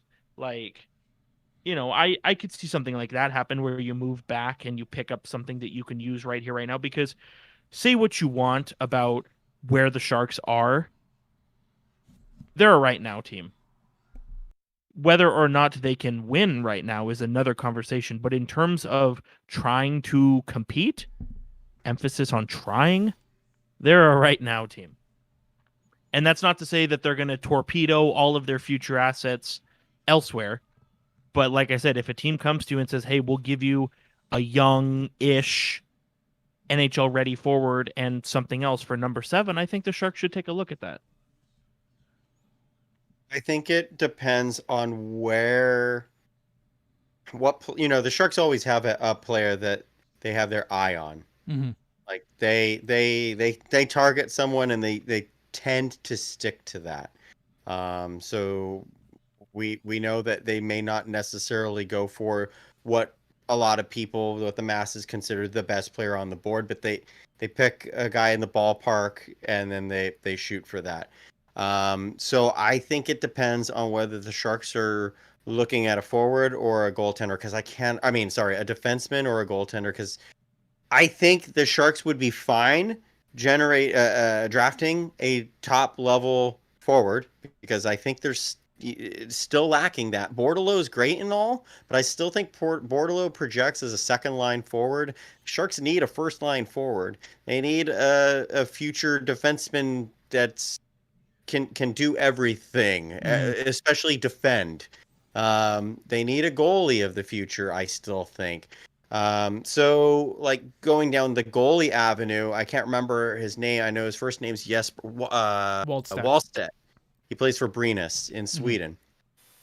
Jesper Wallstedt is the number 1 goalie, or at least projected number 1 goalie in this draft. I think he'd be great for the Sharks, not at 7. So if that's the type of player, that's the player that the Sharks are aiming for, I think the Sharks absolutely consider trading down to a more adequate area that you expect Wallstedt to go. And then maybe you pick up a second round pick and another something else, with that, and you move down. If someone slips, I don't think the Sharks are the type of team to take the player who slips. So I think they're either gonna trade, or they're gonna reach a little bit with their 7th overall pick. So we'll see. Well, and the thing that I always say, especially around draft time, but also especially when we talk about if a team is moving down, I always say to keep an eye on the teams that have multiple first round picks. Oh, Detroit is picking at 6 and 24. Columbus is picking at 5, 23, and as it stands right now, 29. Obviously, that'll most likely change. Minnesota is picking at 25 and 22. New Jersey's picking at 20 and 4. So those teams I mentioned, especially those teams between 20 and 30, which is, all of them, if say one of those teams is like, hey, yeah, okay, hello, I'm Columbus. We'll give you 29 and something for 7. I could see that also be a play because you stay in the first round and you also get something again that is a young asset, but is also an asset that is NHL ready right now. And, I don't know who that is on Columbus, but like something like that is what I think would happen if the Sharks do entertain trading that pick. I don't think we're going to see a situation where it's just the pick is traded outright unless, and I know there's been a lot of chatter about it, but what if, what if Buffalo gives San Jose a call and says, hey, we don't really want Sam Reinhart anymore? I would strongly look into that. I thought you were going to go down the Eichel road, to which no, I wouldn't do that because my head's not in the sandbox. Sure, so. But what I was going to say is every time I've said, no, the Sharks aren't getting Erik Karlsson. No, don't, the Sharks, you're being stupid. They're not getting Evander Kane. And then they go do it anyway. Doug Wilson makes it happen. So I remember Brian Lawton a couple of weeks ago said Doug Wilson is the best GM at being able to sell ice to an Eskimo. Right. Like, so I don't, as much as I roll my eyes at the Jack Eichel to San Jose stuff, I guess I can't rule that out, but the Sam Reinhart one, that's an interesting play. The Sharks could use a player like Sam Reinhart. Do you think that they can use Sam Reinhart more than a 7th overall pick, though? I don't know. The way I would look at it, and again, this is based on the idea that whether or not they can make the playoffs or win the Stanley Cup, now is their time that they are going to try. Not saying they will, but they're going to try. And I think, you could have a 60-point guy right now, or you could have a 60-point guy in 2 to 5 years. Yeah, that's a really good point, because otherwise, why is Burns here? Why is Karlsson here? Why is Kane here? Tour. It's a good point. It's a really good point, actually, because I agree. Like, and it's something I think it's something I think, like, when I posed the question, I was more thinking of like, does he move back to 12? Like, I wasn't thinking of like, yeah, right. Like I didn't consider the idea, but I mean, if you're the Sharks, I don't disagree with you at the same time. Like, this is a team that kind of needs to do something. Like, it kind of needs to go for it, because that's what it's built to do, and that would go along with the messaging that we've gotten from Doug Wilson. Do I think that's the route they should go? No, but could they go that route and it would make sense to me? Yeah, I wouldn't like it, but it would make sense. Like, I could follow along and and figure out where we all are in the script. But yeah, I don't know. And something I want to say as well, like, I know and rightfully so, but there seems to be a lot of trepidation for Sharks fans when it comes to trading for assets of stature, if you will. But here's the thing about Sam Reinhart. He's not a bag of bones. He's 25. No, for sure. Oh, absolutely. He's younger than me. And like, I'm the token young guy on this podcast. So it certainly isn't me. You know what I mean? So it's like, he's 25. Like, I think if this is the route the Sharks are taking, I think that's where they got to go. It's an interesting thought, and it's something that I didn't consider even for a second. And I'm not prepared how to respond other than it's a good shout. Like, it's something that I didn't consider, and it's probably something I should have considered, because I agree, the contracts that are here aren't going anywhere. If you're Doug Wilson, and you're trying to save your job, which I think at some point his job has to come into question at some point if the Sharks continue on their current trajectory. Like, he can't be, have a nice cool seat forever. Right. And I agree with, I see in the chat, no more trading draft picks. And I do agree with that. Don't get me wrong. But at the same time, like, if you're trading away a first round pick for somebody who's 25, that's almost the same as just drafting a guy and waiting for them to be ready. You're just accelerating the timeline. Yeah.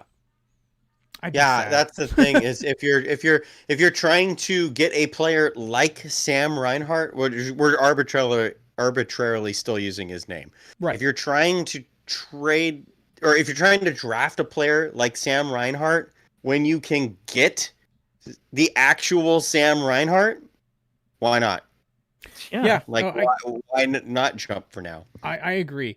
To answer a question in the chat and just kind of going with what about Wallstedt, to me, I'm super like I really, really, really don't want the Sharks to draft Wallstedt because goalies are voodoo, and I'm not saying like, look at I think you can still do well in the later rounds with a goalie. I get nervous about Wallstedt for a couple of reasons. Wallstedt played on a really, really good team. Oh, so we're going the Melnichuk route then.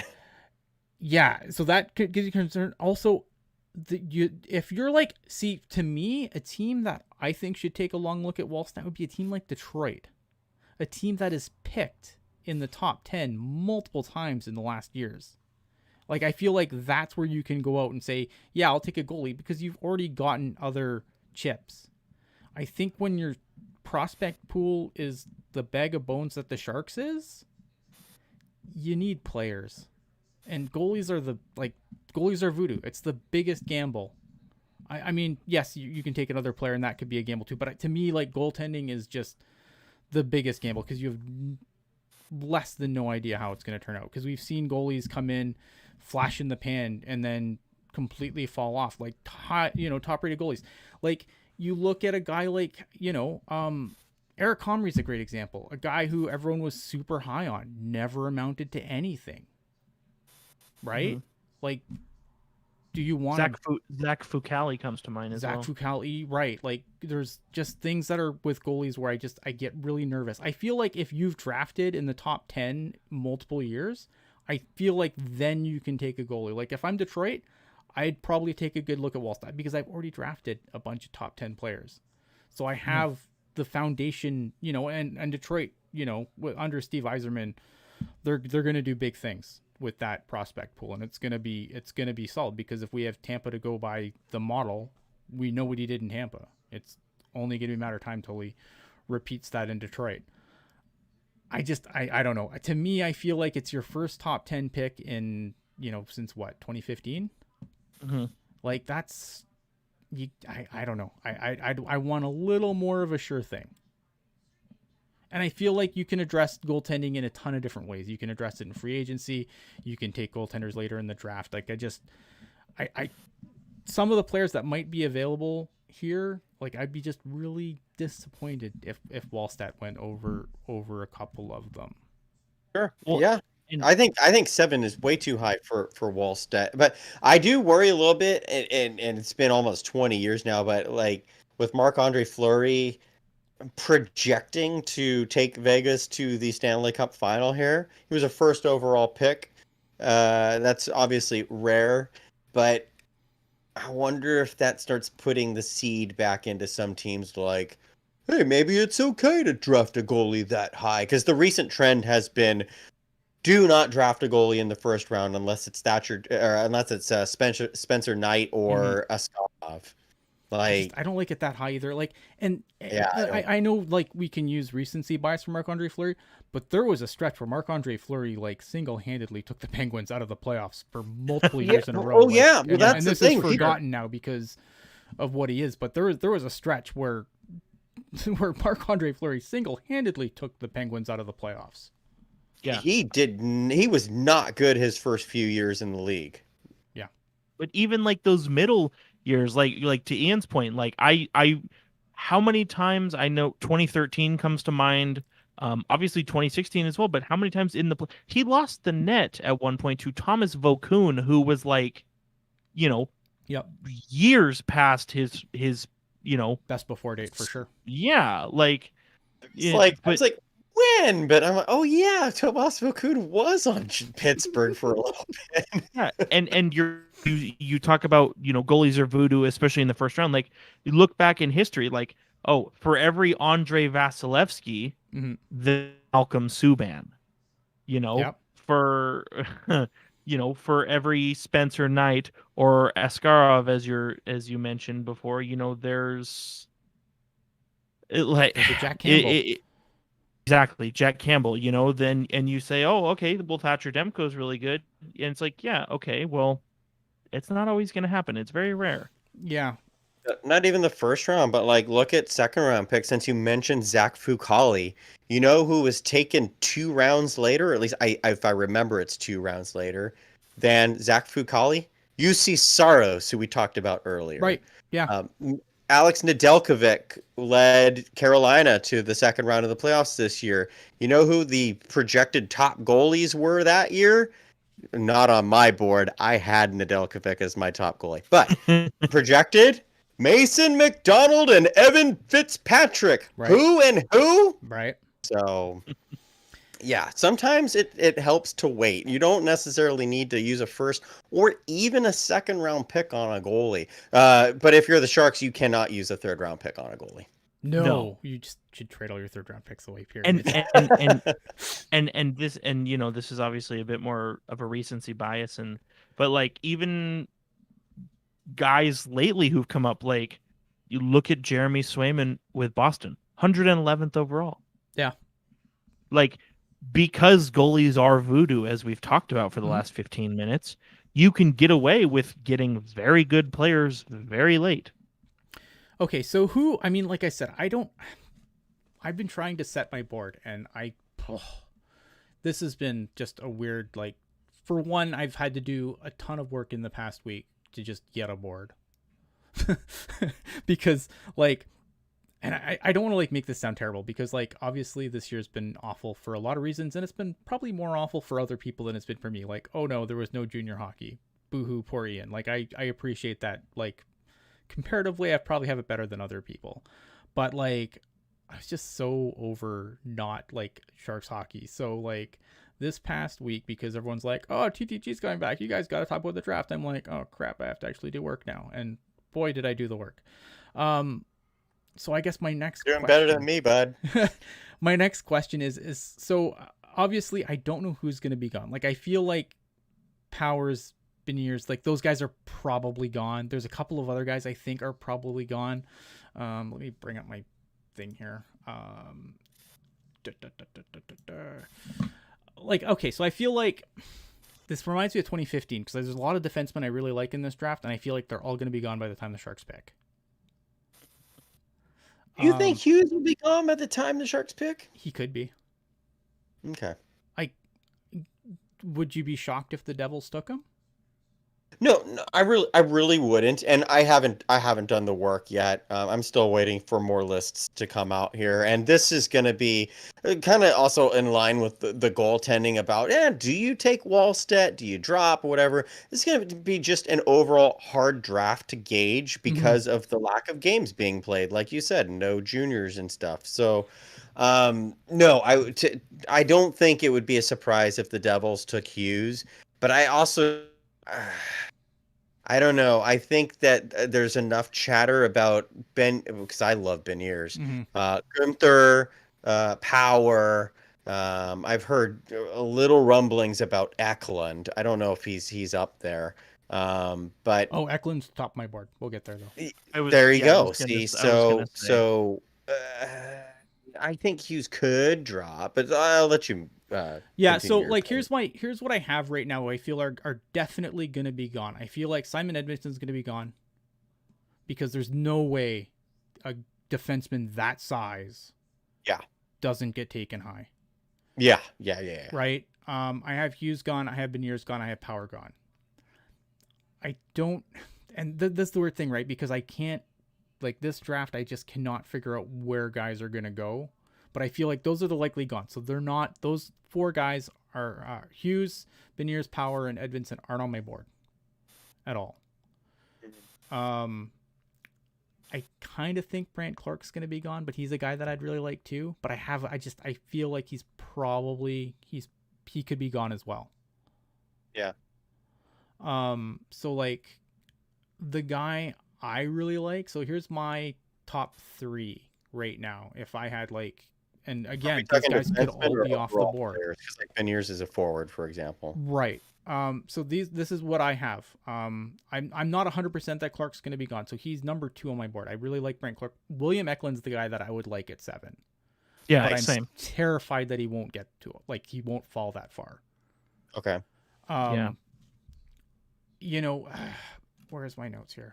I'm all over the place here. Real quick, because I don't have much to say on the subject. I have as much work to do as everybody else here, but I will say the preliminary looking at various lists and research that I've done, I'm with Ian. Like I'm really hoping that William Eklund can tumble down to 7. I just look, the thing that sounds, I mean, he's, very like just hardworking player. You know what I mean? Like he seems like one of those guys where it's like he's young, but he knows where he needs to be at all times. And the fact that 23 points in 40 games as an 18-year-old in the SHL. Like Right. how many 18-year-olds do you see like barely do anything in the Allsvenskan, and he's already in the SHL? Right. Yeah, and I do have that in my notes. Like it's like, well, everyone's excited about 23-year-old Dahlen leading the Svenskin in scoring. Like again, this is like 18 years old in the top tier league. 11 goals, 12 assists. And the comparables, like, and I know NHL comparables is not really a great game, but like in different, like in all the reading that I've done on him, like I've seen him compared to guys like Zetterberg, Sebastian Aho, Nick Ehlers. Like that doesn't offend me. Like the Sharks could use any one of those players. Like obviously, and again, I'm not saying that he's going to be Henrik Zetterberg or Sebastian Aho or Nick Ehlers, but I mean, if to compare him to those types of players, like those are definitely players the Sharks could absolutely use.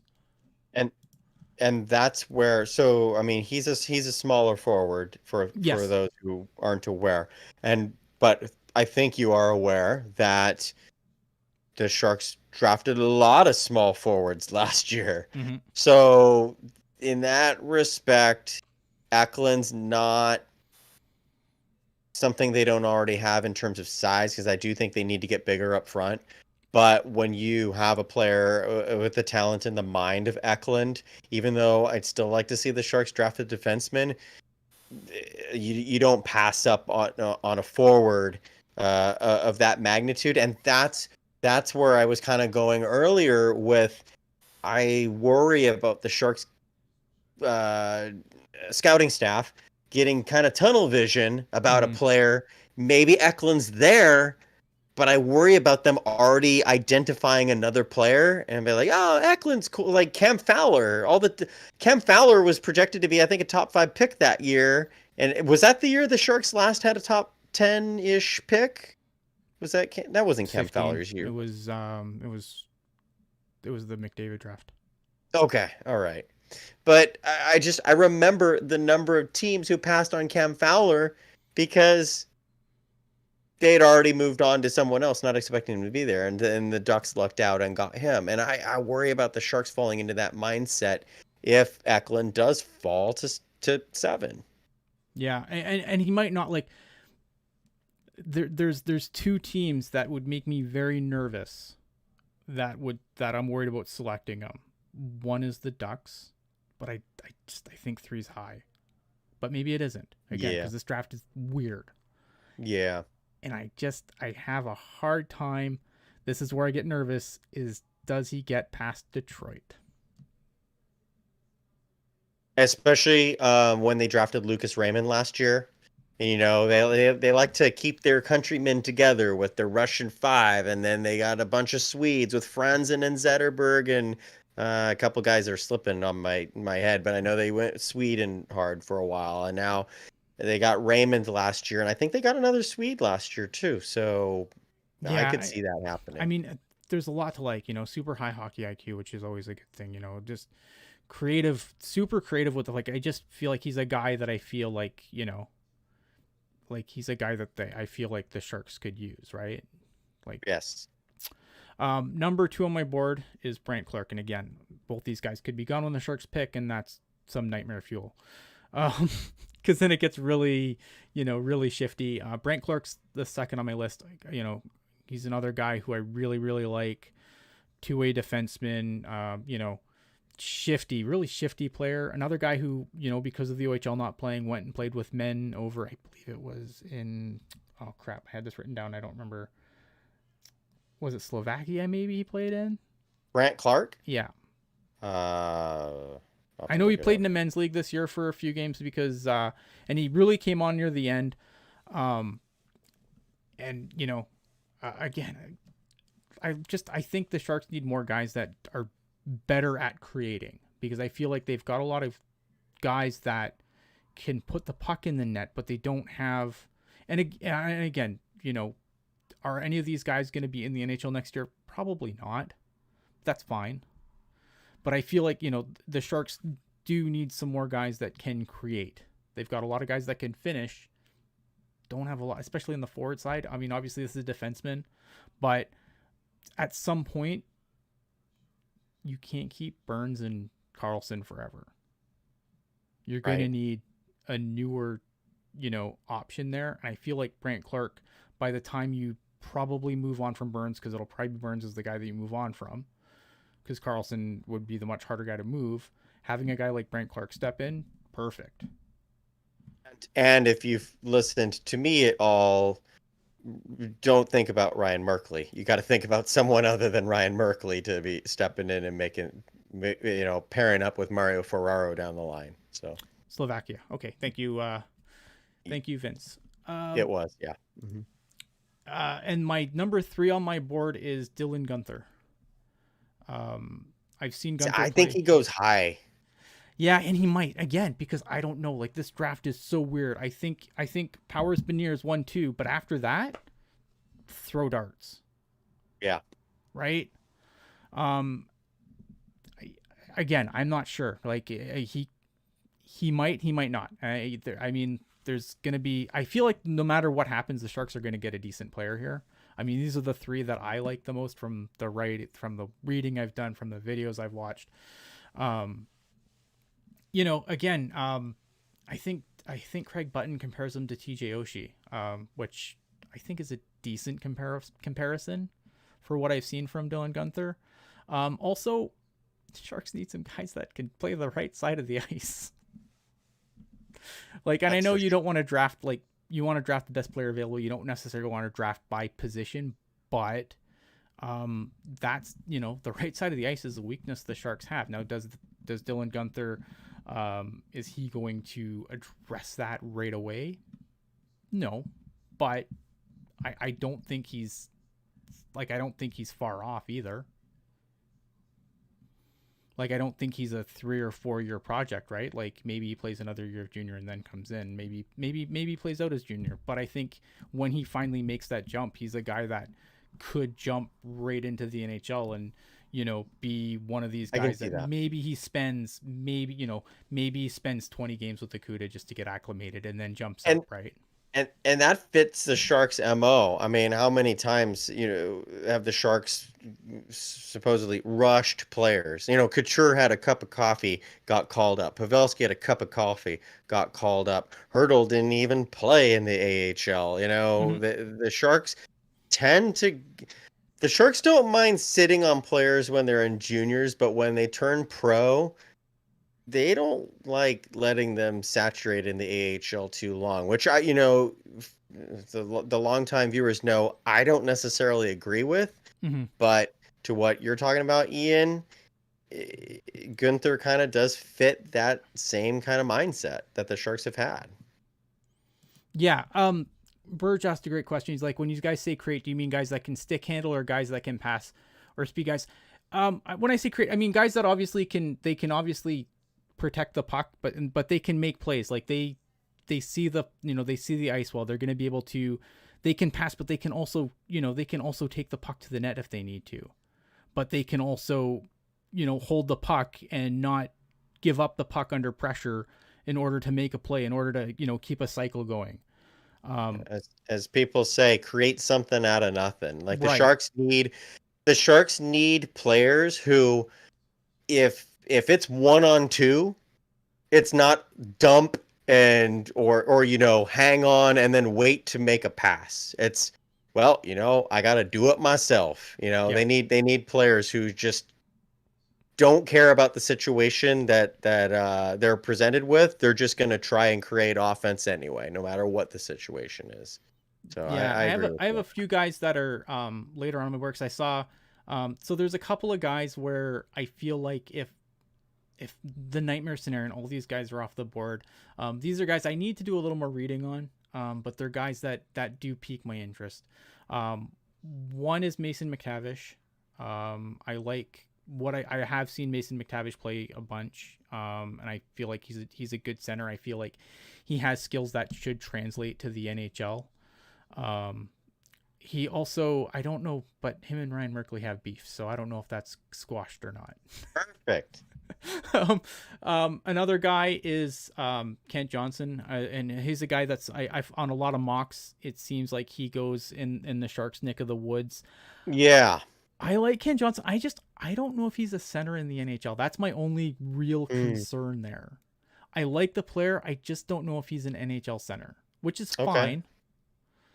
And then if you go like a little bit more off the board, I wonder if the Sharks look at a guy like Chaz Lucius, is a guy I wonder if the Sharks look at. He's a guy who is pretty good in the dot. Obviously he had a knee injury that he came back from this year, but the Sharks do like looking at the National Development Team program. And he's a guy who did have a slow start because he was coming off an injury to his knee, I believe. And I know that makes people concerned, but yeah. I wonder if the Sharks traded back, for example, I wonder if he's a guy that they would look at.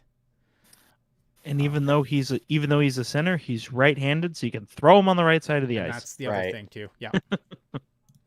Yeah. So I wonder about that. And then I think another guy, let me see my list here. And I think another guy I'm curious about, and I need to do a little more digging into, because I wanted to have like my points done for like the three names that I talked about. But a guy like Fabian Lysell, I wonder if they look at as well. Okay. So I don't know. I mean, we'll probably talk more about some of these guys as we go forward, but that is my thoughts. Is there any guys that like you guys are super excited about in the draft that you would be really angry if they were on the board and the Sharks passed on? I think most of the guys that you mentioned at the top of your board, if the Sharks passed on while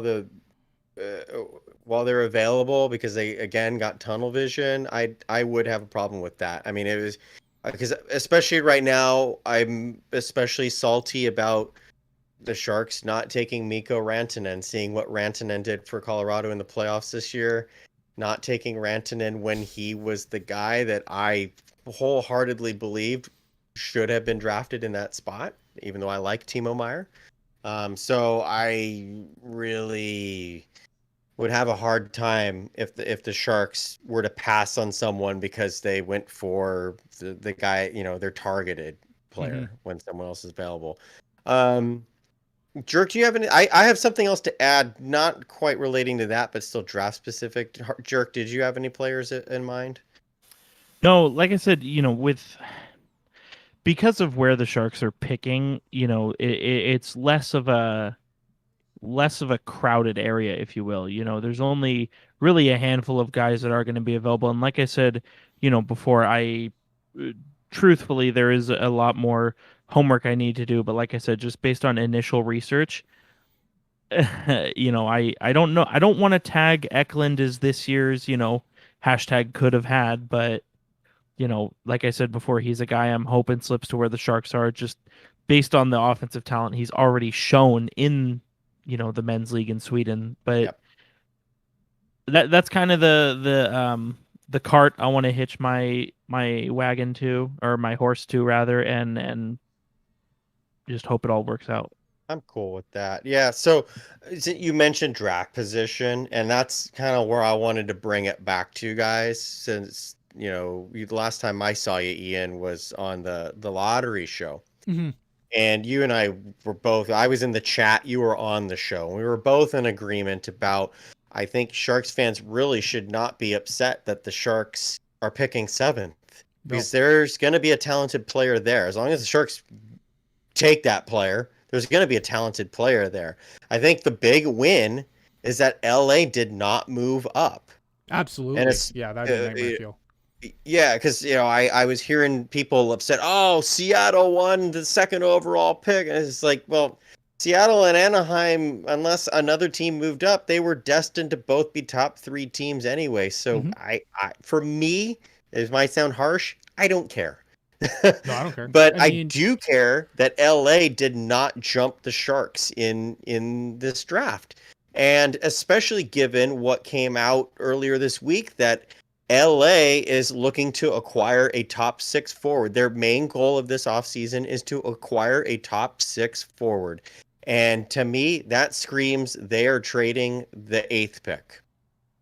Could you imagine if the Kings had moved up, maybe got second or something, and then traded that pick, the type of player that the Kings could get, And then that also bumps the Sharks down one more spot, and maybe because of the fluidity of this year's draft, maybe the guy the Sharks thought they would have gotten at 8 goes at second overall to the team that the Kings trade with, kind of thing. Again, all theoreticals, but these are reasons that I think about for why I am perfectly fine that the Sharks didn't move up, didn't move down. They're sitting at 7th. They should get a very good player.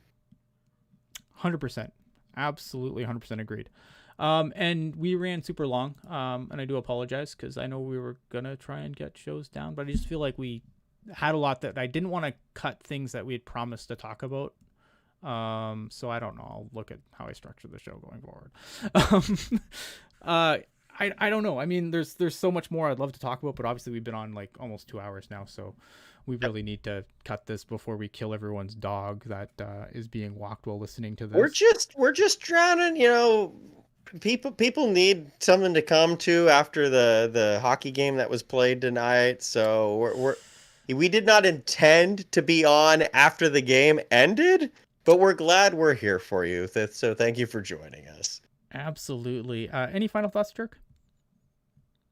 Final thoughts are, I'm probably the one Sharks fan that doesn't really care about Vegas going on to the Western Conference Final. I don't care. Only because, like, they're a good team, and as you say, like, when good teams play good, it's good. Mm-hmm. Like, to me, it just means, I think we're all in agreement Vegas is going to dummy Montreal, but at the same time, who knows? Maybe they won't. But I think it would be great theater to see Vegas up against either Tampa Bay or the Islanders. And, hell yeah.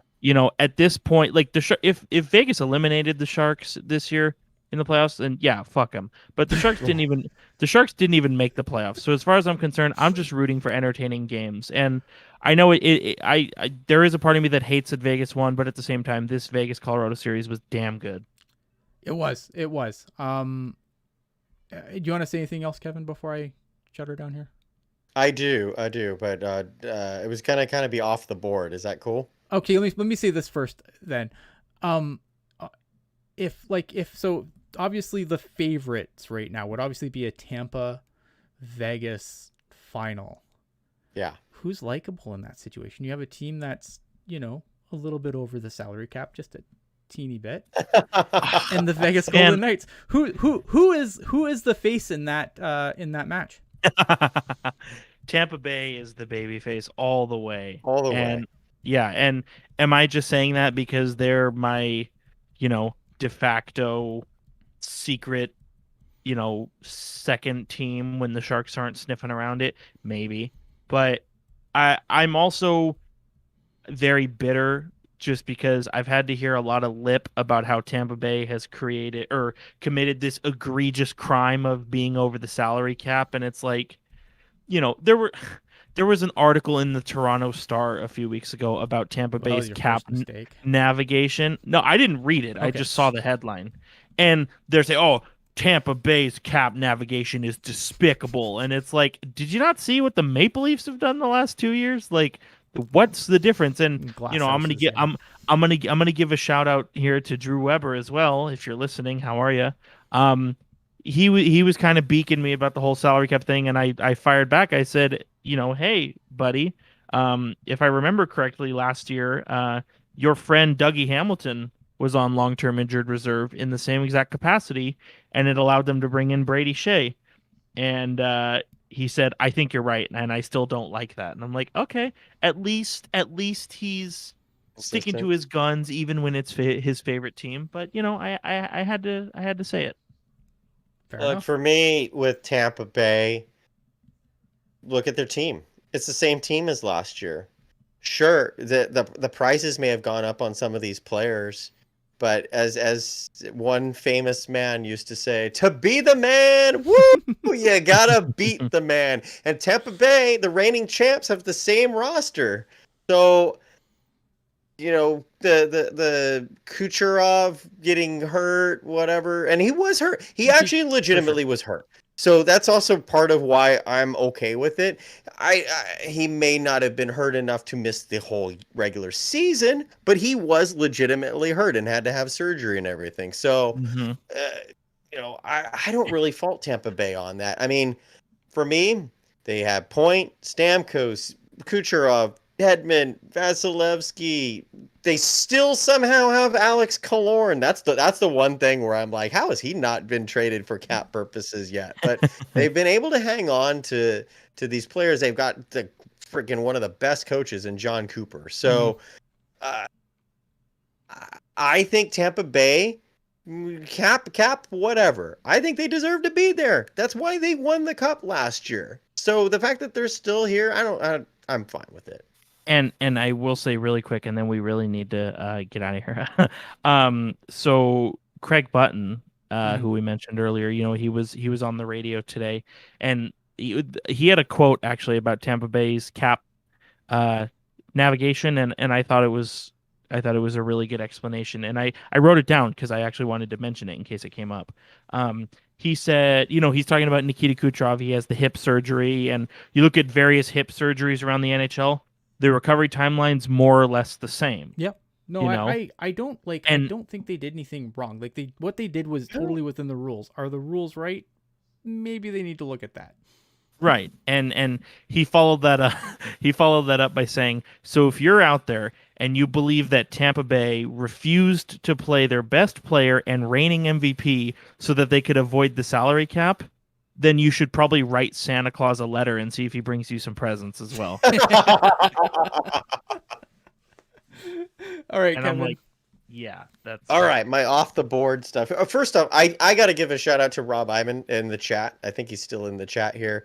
You had an awesome quote earlier. I'm going to misquote. I'm going to have to paraphrase because I don't have it anymore. But he said something along the lines of, do we really need to go down this Noah road again? So I was like, aha, I like what you did there.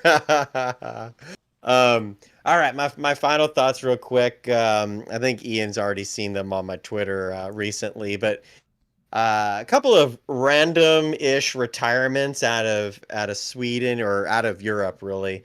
Victor Fast retired after winning the SHL League Championship this year as a 38-year-old goaltender of the year. Now, he actually lost his number one job because he got hurt in the playoffs to Eric Kallgren, who is a Leafs goalie. So maybe he's the future of the Leafs. I don't know. But Victor Fast, a player who didn't play in, talking about Jonathan Dahlen not playing in the top league in Sweden.